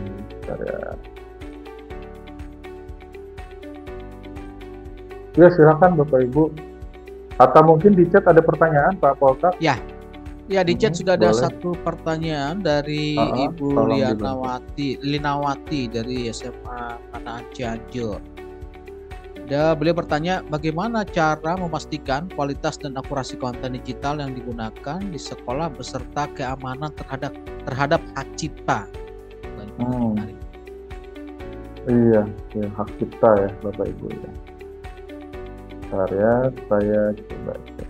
Ya yang pasti kita biasanya Bapak Ibu dalam membuat konten pun kalau ada menggunakan pihak ketiga, misalnya gitu, even ke orang tua, misalnya kita menggunakan siswa kita gitu sebagai talent, atau ada hal-hal yang mungkin kita menggunakan copyright yang lain, kita izin dulu. Kalau dikasih izin ya kita akan pakai. Termasuk misalnya saya mau profiling keberhasilan student gitu ya. Nah, saya tanya sama anak dan orang tua ini, gitu ya, bersediakah gitu. Tapi harusnya ini menjadi kebanggaan dong, harusnya orang tua bersedia. Nah, itu biasanya kita yang pasti harus izin gitu ya. Izin itu udah pasti gitu. Jadi hal-hal itu yang biasa kita lakukan. Begitu Pak Polter. Oke, ya mudah-mudahan menjawab ya Bu Ini Rinawati. bisa keluar. Silakan Pak. Udah. Tinggal slideshow Pak. Silakan slideshow. Ya. Nah, ini Bapak Ibu, ini contoh ya Bapak Ibu ya. Cuman ini kalau materi yang tadi mungkin nanti kalau ada yang butuh Pak Polter silakan bicara aja. Tapi kalau yang ini agak konspirasi, tapi saya coba buka di sini sebenarnya apa yang kita lakukan. Jadi tim saya ini membantu dalam hal membangun branding Binus School ya. Kita punya sekolah di Serpong. Sama mungkin Bapak Ibu, kita mulai dari punya TK sampai dengan SMA gitu ya. Nah, TK, SD, SMP, SMA itu sebenarnya kalau sekolah itu kan segmennya beda-beda. Ya, dan target audiens juga beda-beda. Kalau SMA mungkin kita bisa nembak anak-anak potensinya yang mau sekolah SMA kan. Bagaimana dengan orang tua bisa juga. Tapi kalau anak TK, SD, ya pasti kita akan nembak ke anak-anak ke orang tuanya kan dia lebih penentu. Even di SMP pun pasti orang tua yang menentukan hal itu. Nah, ini biasanya saya dari tadi yang saya sampaikan secara eksekusi kurang lebih gambaran kecilnya. Ini salah satu contoh sekolah aja ya Bapak Ibu. Nah, biasa saya memantau berapa jumlah orang yang berkunjung ke website kita, sosial media kita seperti apa, lalu konten berapa banyak. Nah, hampir setiap tahun kita itu membuat konten lebih dari 300 konten Bapak Ibu untuk satu sekolah aja gitu ya. Lalu kita juga kolaborasi untuk media, ada 157 media yang ya mungkin ini salah satu contoh aja yang kita lakukan. Karena engagement ini di sosial media, dari konten kita orang suka nggak, yang nge-log, nge-share gitu ya. Jadi kita pantau kurang lebih gambarannya ketika kita mau eksekusi, kita lihat dulu kondisinya. Makanya tadi bagaimana website kita punya tools nggak untuk memantau itu, sosial media kita seperti apa, dan bagaimana, supaya kita tahu bagaimana gambarannya. Lalu kita juga biasa mendengar Bapak Ibu, orang-orang itu mention sekolah kita seperti apa sih? Nah, ada yang bicara ini adalah kata kunci Binus School ya, di Serpong, itu identik dengan kata-kata apa? Nah, di sini kita bisa lihat dan kita bisa pantau apa sih yang mereka bicarakan tentang sekolah kita ya. Apakah sekolah kita diterima ini ada kata diterima, apakah kaitan dengan mudah diterima di perguruan negeri atau di luar negeri. Ada kata-kata misalnya mungkin ini ada kata-katanya bullying, apakah identik dengan sekolah kita dengan bullying gitu ya, atau ada kata-kata yang kita lain sentimennya negatif atau enggak. Nah, ini bicara misalkan di mana negatif, kenapa negatif? Oh, ternyata kalau kita pernah ada kejadian gitu. Jadi kita bisa lihat dan pantau supaya kita tahu posisi sekolah kita seperti apa. Misalnya seperti itu. Jadi kita pantau juga.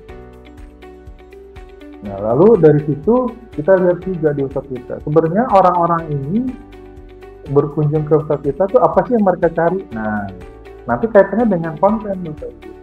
Nah, di tempatnya Binus Serpong.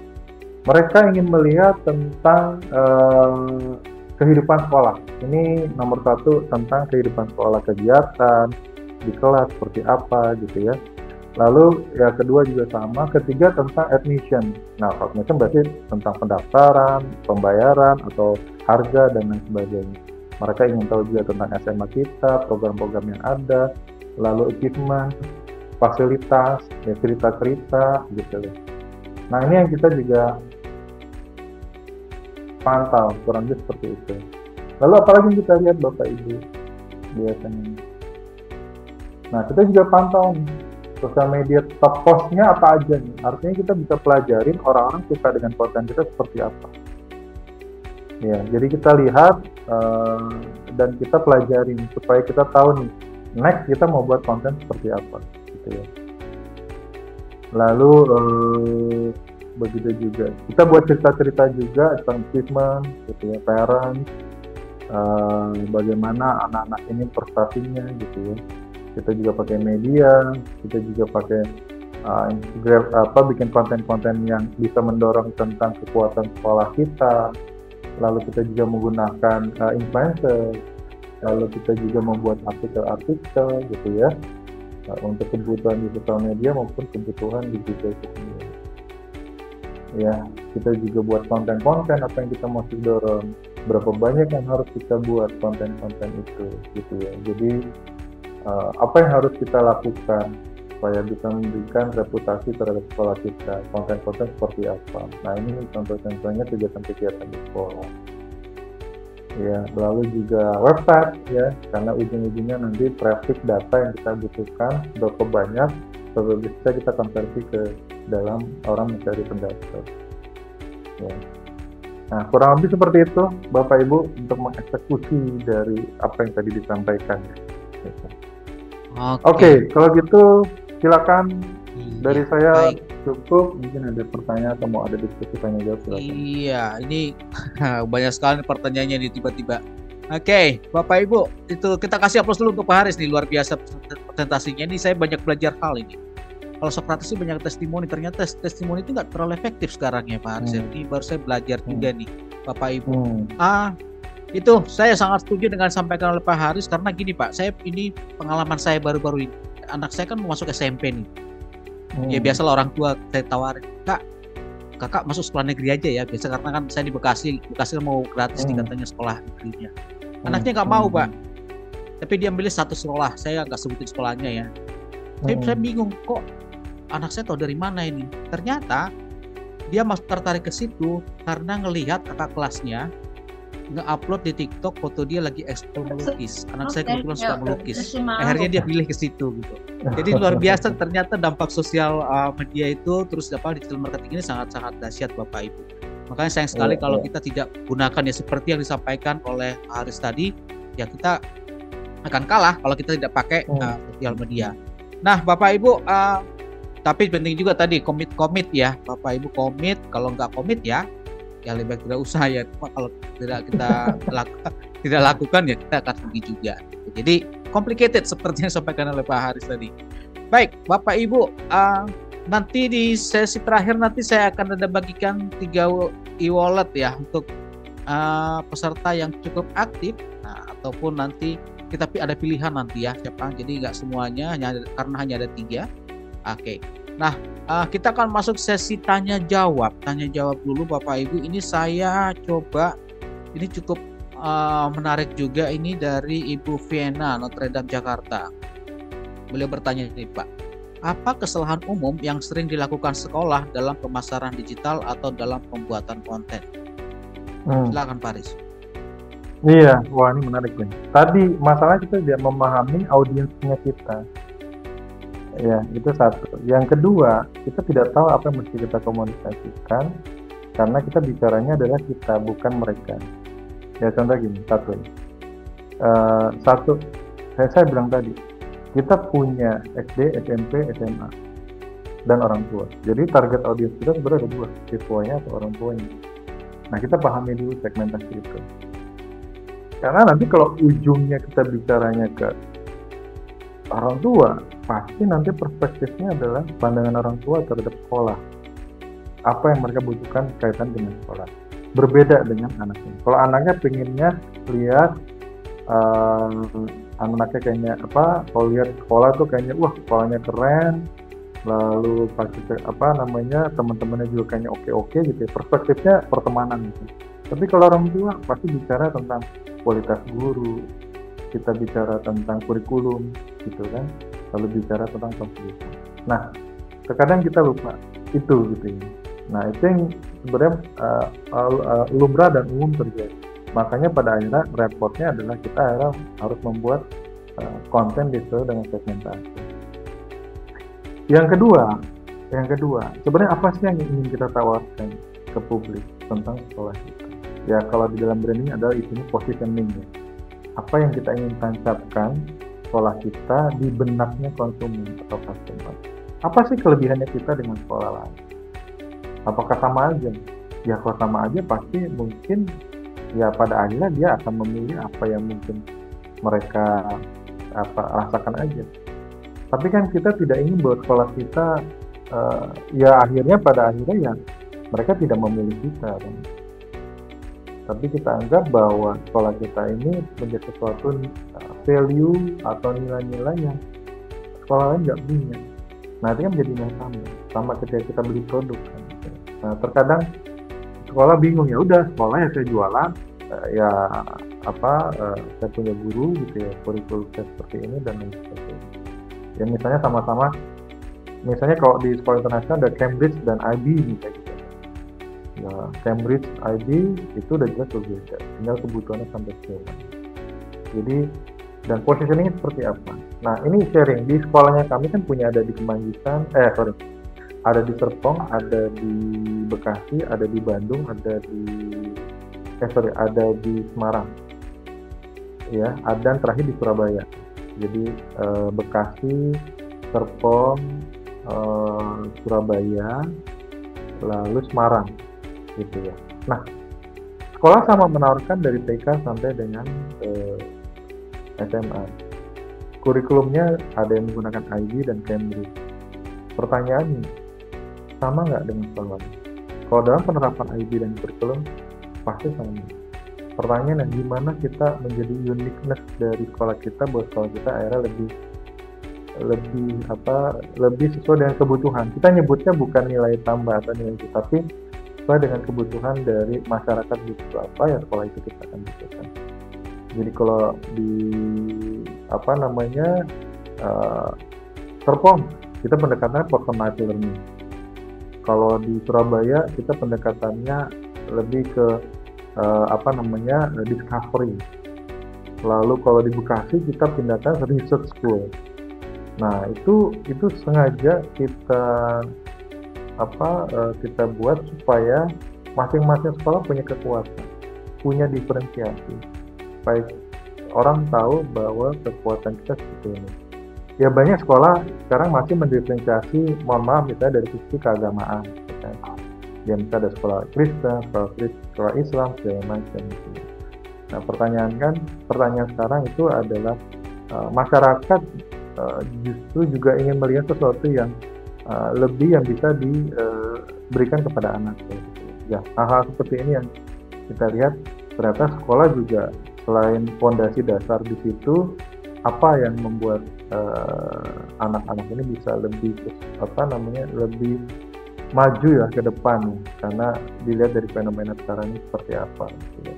Nah itu yang hal terjadi dalam hal eksekusi ya. Yang ketiga ya memang orangnya sih biasanya orang yang mengeksekusinya itu yang memang perlu lah biasa terjadi. Ibarat gini, oh saya nggak punya kemampuan itu, ya hal plastik kalau menurut saya. Oh saya nggak punya kemampuan itu, background saya nggak bisa. Atau enggak, yang saya nggak ada waktu untuk hal itu. Ya udah, berarti nggak bisa dijalani. Ya kurang lebih 3 pendekatan itu sih, Pak Poltak ya. Oke, mudah-mudahan menjawab ya Bu Vena ya, terhadap Jakarta. Baik, satu lagi ini dari ini menarik juga nih, Bu Georgia Larasati, SMP Strada Kampung Sawah. Selamat siang, saya ingin bertanya bagaimana batasan dalam membuat konten untuk promosi sekolah yang tidak dianggap eksploitasi siswa. Adakah undang-undang yang perlu diikuti? Nah, ini hati-hati juga ya Pak ya. Silakan Pak Haris. Ya, Bapak Ibu kan pasti di sekolah punya istilahnya apa ya, Children Protection Policy ya, CPP ya, gitu. Atau enggak ada hal kaitannya dengan perlindungan anak ya. Ya otomatis kita selalu juga mengedepankan tentang selalu mempelajari tentang undang-undang perlindungan anak gitu ya. Ya selalu komunikasi juga dengan kementerian, lalu KPAI juga gitu ya, memahami dan mempelajari betul tentang hal itu. Lalu kementerian tentang undang-undang perlindungan anak yang terbaru juga kita pelajari terus. Jadi ya yang pasti kita mempelajari itu dan memahami itu supaya nanti contohnya gini, gampangnya Ibu ya, ketika kita mau buat konten tentang anak-anak ya, nah sekarang kan sifatnya kalau anak-anak itu dilindungi ya, kalau sifatnya negatif pasti diblurkan gitu ya, tapi kan nggak mungkin juga kita blurkan dalam tanda kutip kalau nilai sisi positif dan itu baik. Misalnya anak prestasi bagus dan kita harus sampaikan sebagai inspirasi buat anak-anak di Indonesia misalnya, atau anak-anak yang lain. Nah biasanya kita mengaburkan namanya supaya tidak terlalu vulgar gitu ya, supaya perlindungan anak kita terjaga. Misalnya si A, nah nama anaknya jangan lengkap gitu misalnya, atau jangan detail gitu ya. Cukup misalnya penyebutan nama panggilan atau nama pendek aja gitu ya. Nah itu sebenarnya nyaman, aman gitu ya. Dan itu bisa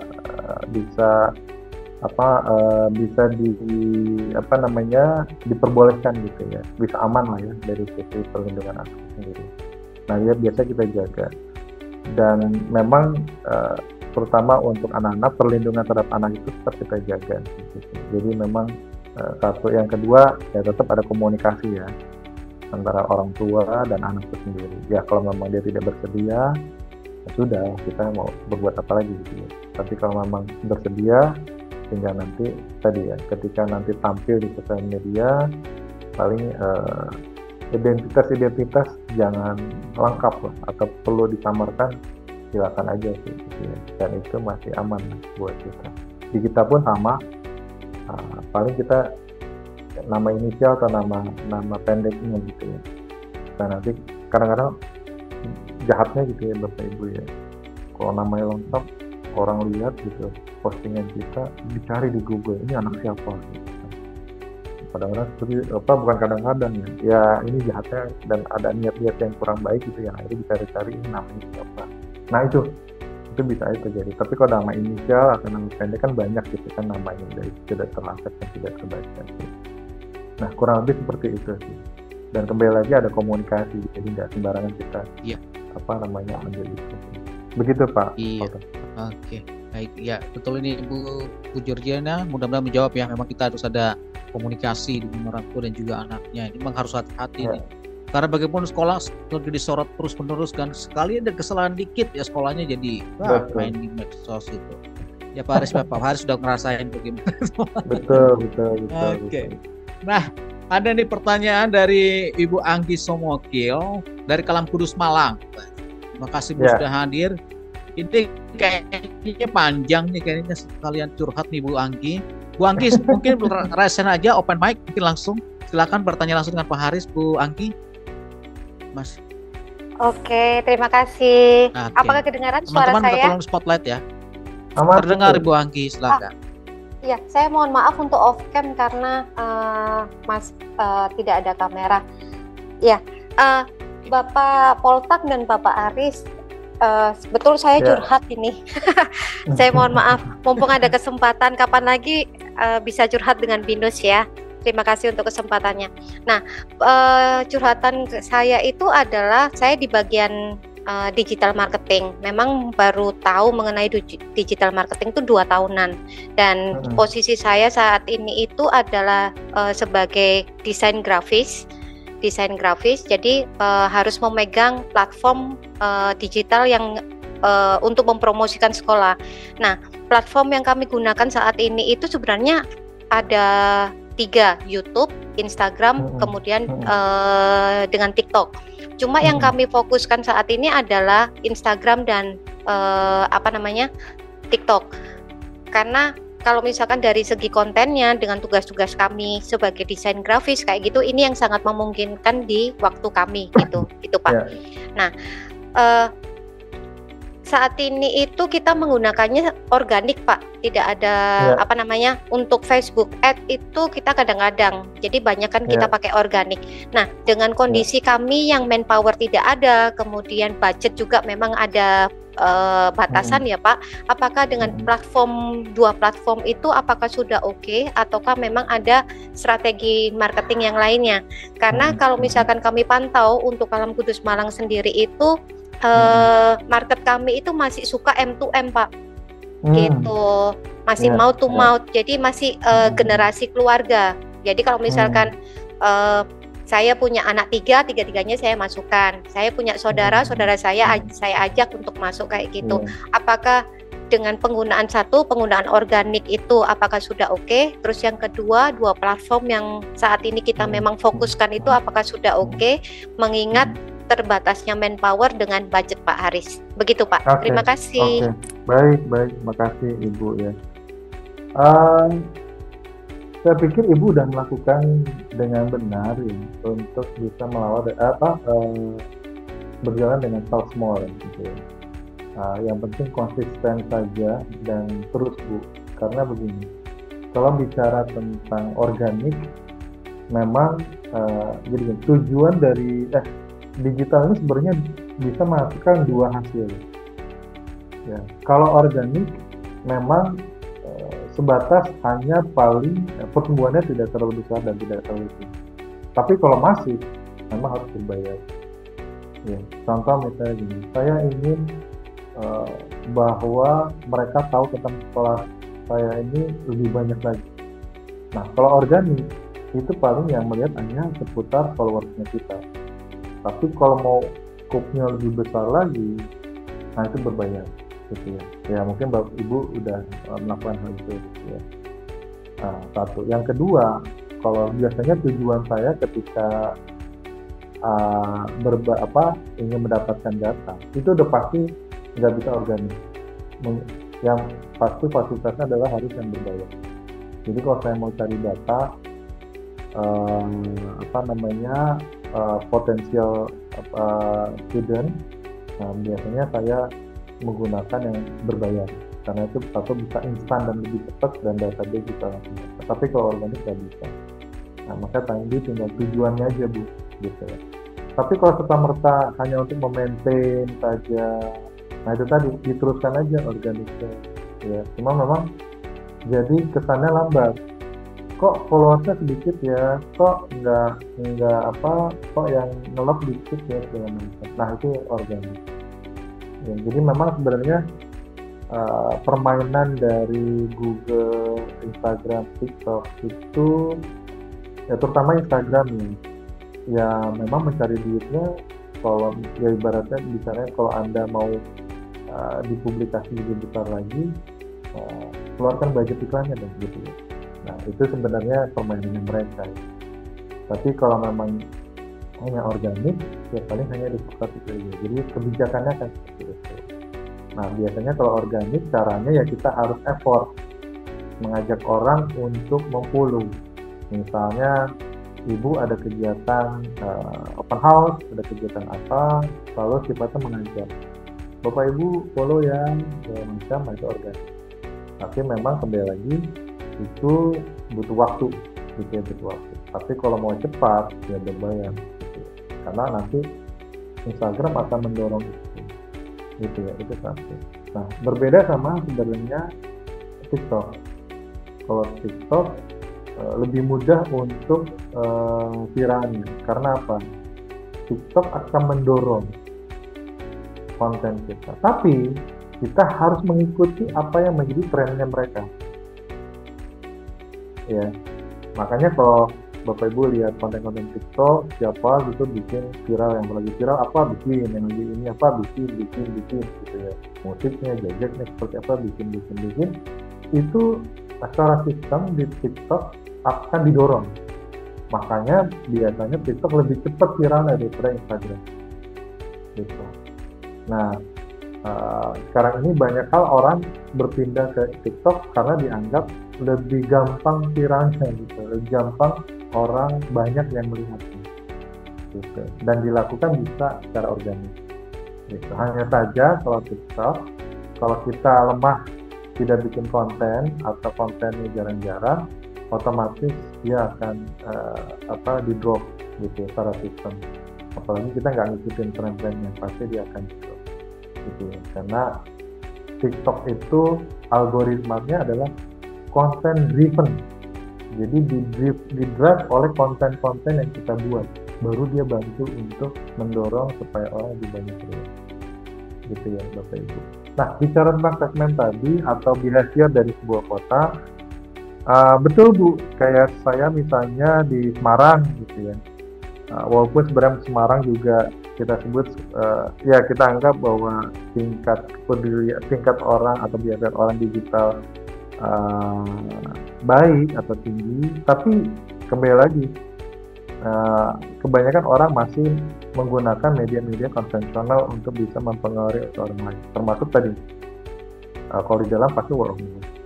Lalu media-media kompleksnya seperti billboard gitu ya, seperti media-media yang dibaca oleh masyarakat di sana apa, ya kita akan iklankan di sana. Jadi bukan serta-merta akhirnya kita tinggalkan, tetap kita jaga. Akhirnya kita sebenarnya gini, digital itu kan sebenarnya bukan menggantikan, tapi menambah kekuatan.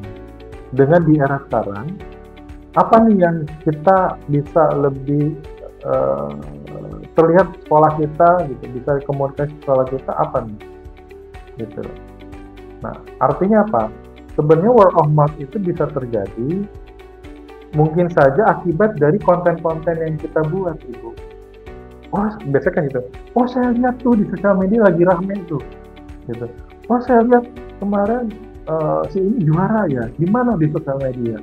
Nah, akhirnya apa? Itu jadi bahan pembicaraan. Bahan pembicaraan yang akhirnya apa? Bisa mempengaruhi tadi anaknya, keluarganya, atau sekitarnya.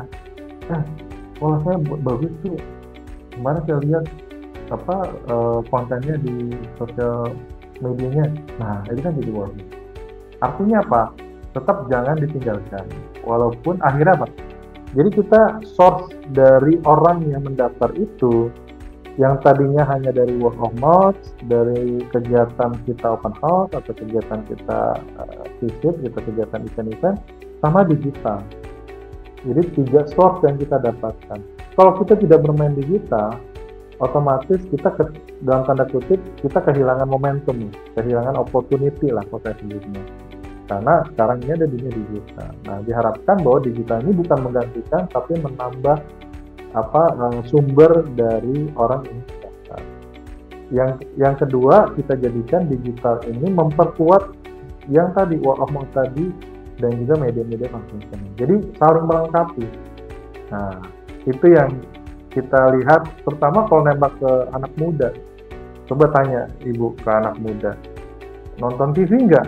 Enggak. Nonton, baca koran enggak? Enggak. Ngobrol sama orang enggak juga kebanyakan. Apa yang mereka lihat? Sosial media. Nah, makanya akhirnya suka atau tidak sosial media harus, karena pasti akan dicari. Siapapun sekarang orang mencari selain di Google juga di sosial media. Nah, kurang lebih seperti itu, Bu. Nah, dari si budget pun saya bilang tadi, memang tadi ya maka skala prioritas. Saya juga nggak serta-merta harus pakai budget. Kapan saya organik, kapan saya harus berbayar.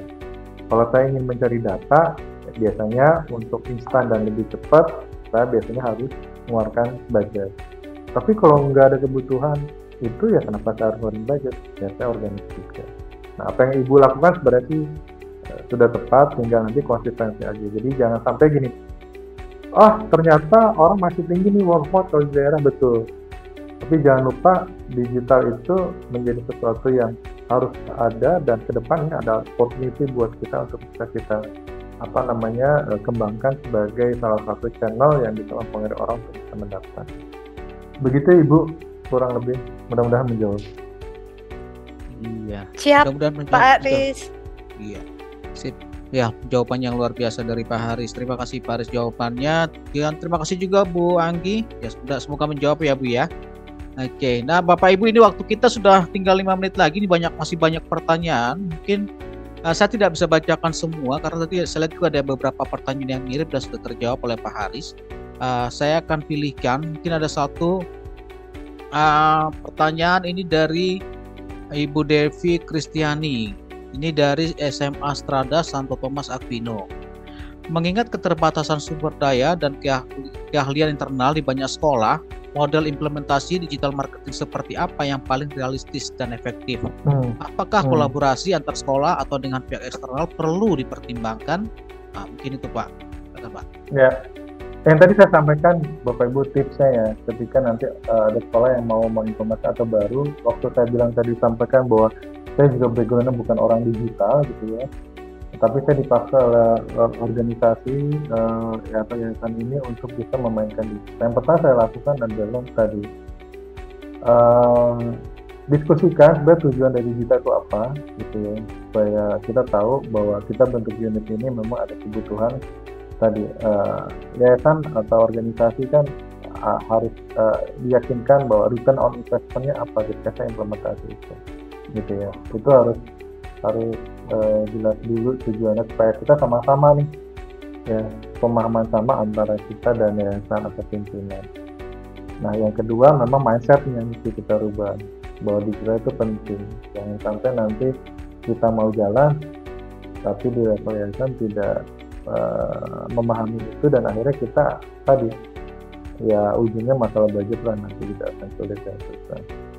Tapi akhirnya dengan tim yang ada, kita mappingkan lagi Bapak Ibu tugas kita di kantor atau di sekolah masing-masing apa nih, ada nggak kegiatan yang kita bisa switching supaya resource kita tetap ada dan disubstitute dengan digital itu sendiri. Ada nggak kegiatan-kegiatan yang sebenarnya bisa kita, misalnya kayak dulu buat menulis untuk majalah gitu, majalah internal, akhirnya saya nego untuk dijadikan sebagai online saja, dan itu bisa diupload di sosial media. Akhirnya saya dapat kesempatan itu gitu. Nah, tadi masalah budget pun kembali lagi sih, jadi ada budget yang tadi, budget cetak media saya gantikan untuk digital. Nah, walaupun di awal berat ya, karena kita harus menyatukan, tapi kita biasanya Bapak Ibu ya, hal kecil, main kecil dulu aja, misalnya nyoba lah, gitu ya. Nyoba, terus ada impact-nya, dilaporin aja, impact-nya sekian. Bapak, kalau kita melakukan kecil aja impact-nya sekian, apalagi kita melakukan banyak. Sebenarnya perlu diyakinkan gitu ya, bahwa biasanya gini, kadang-kadang karena digital ini sifatnya intangible ya, sulit, orang tidak memahami bagaimana impact terhadap bisnis terhadap intangible-nya itu, jadi orang kebayangnya ya nggak bermanfaat gitu ya, hanya sekedar main-main aja sosial media ya. Nah, itu yang pemahaman itu yang harusnya kita sama-sama satu frekuensi. Nah, tadi masalah kompetensi betul Pak, jadi kompetensi itu nggak bisa dirubah begitu aja, itu udah langsung orang pintar.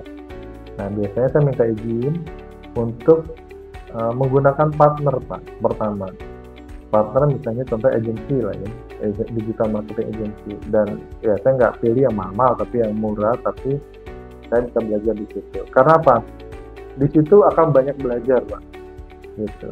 Di situ akan banyak belajar, ya kok bicara tentang istilah, cara mainnya seperti apa. Nah, agensi itu biasanya membantu untuk men-sharingkan, dan juga sekaligus dia juga dalam tanda kutip mengajar kita dan juga membantu kita dalam mengeksekusi digital marketing activities-nya. Nah, ketika kita udah pelajari di situ, mulai pelan-pelan kita lepas Pak, gitu. Main satu sedikit, karena kita udah tahu mainnya gimana gitu. Nah, dari situ baru kita udah mulai lepas dan lain sebagainya. Nah, jadi hal-hal yang kecil itu yang baru nanti ke depan kompetensi apa yang mau ditingkatkan seiring dengan waktu, ya ada training, ada pelatihan atau ada seminar yang kaitan dengan dunia digital marketing. Itu biasanya ya, terutama kalau saya kirim tim untuk bisa mempelajari dan ikut training itu, supaya nanti ketika dia udah selesai trainingnya, dia bisa mengimplementasi di kantor. Nah, kurang lebih seperti itu sih Pak, mainnya gitu ya, supaya akhirnya ujungnya kita bisa tereksekusi ya, dengan adanya unit yang mungkin mau dikembangkan di kalau Bapak Ibu kaitan dengan digital marketing. Oke, terima kasih Pak Haris. Bapak Ibu, ini sebenarnya masih banyak pertanyaan cukup menarik ya. Cuma mohon maaf, saya sudah di kode panitia karena waktunya sudah habis 15.15. Mungkin nanti kita akan coba buat sesi berikutnya ya, karena juga ini ada tadi pertanyaan, apakah ada khusus praktek membuat konten menarik, karena selama ini udah buat tapi kayaknya kurang menarik nih kan. Nanti silakan saja Bapak Ibu masukkan di form evaluasi nanti tentang ini, nanti biar kita coba implementasikan ya Bapak Ibu ya, biar nanti Socrates juga mempertimbangkan itu. Dan mohon maaf, waktu kita sudah sangat terbatas. Tadi sebenarnya masih ada satu pertanyaan yang cukup menarik bagi saya, tapi ini harus kita cut Pak Haris. Dan kita kasih aplaus dulu untuk Pak Haris atas presentasi dan jawaban-jawaban yang luar biasa yang disampaikan tadi. Pak Haris, sekali lagi kami ucapkan terima kasih untuk pemaparannya dan juga tadi sudah menjawab pertanyaan-pertanyaan dari kita. Nanti sebenarnya banyak Pak yang mau ditanya. Lain kali mungkin kami undang, jangan kapok ya Pak Haris ya. Boleh, silakan. Iya. Dan juga salam dari Pak Gintoro, tidak bisa menemani kita sampai akhir karena beliau ada kelas mengajar. Jadi salam dari beliau Pak. Sekali lagi terima kasih Pak Haris. Sampai jumpa lagi Pak. Terima kasih Bapak Ibu, sukses selalu, salam sehat. Terima kasih Bapak.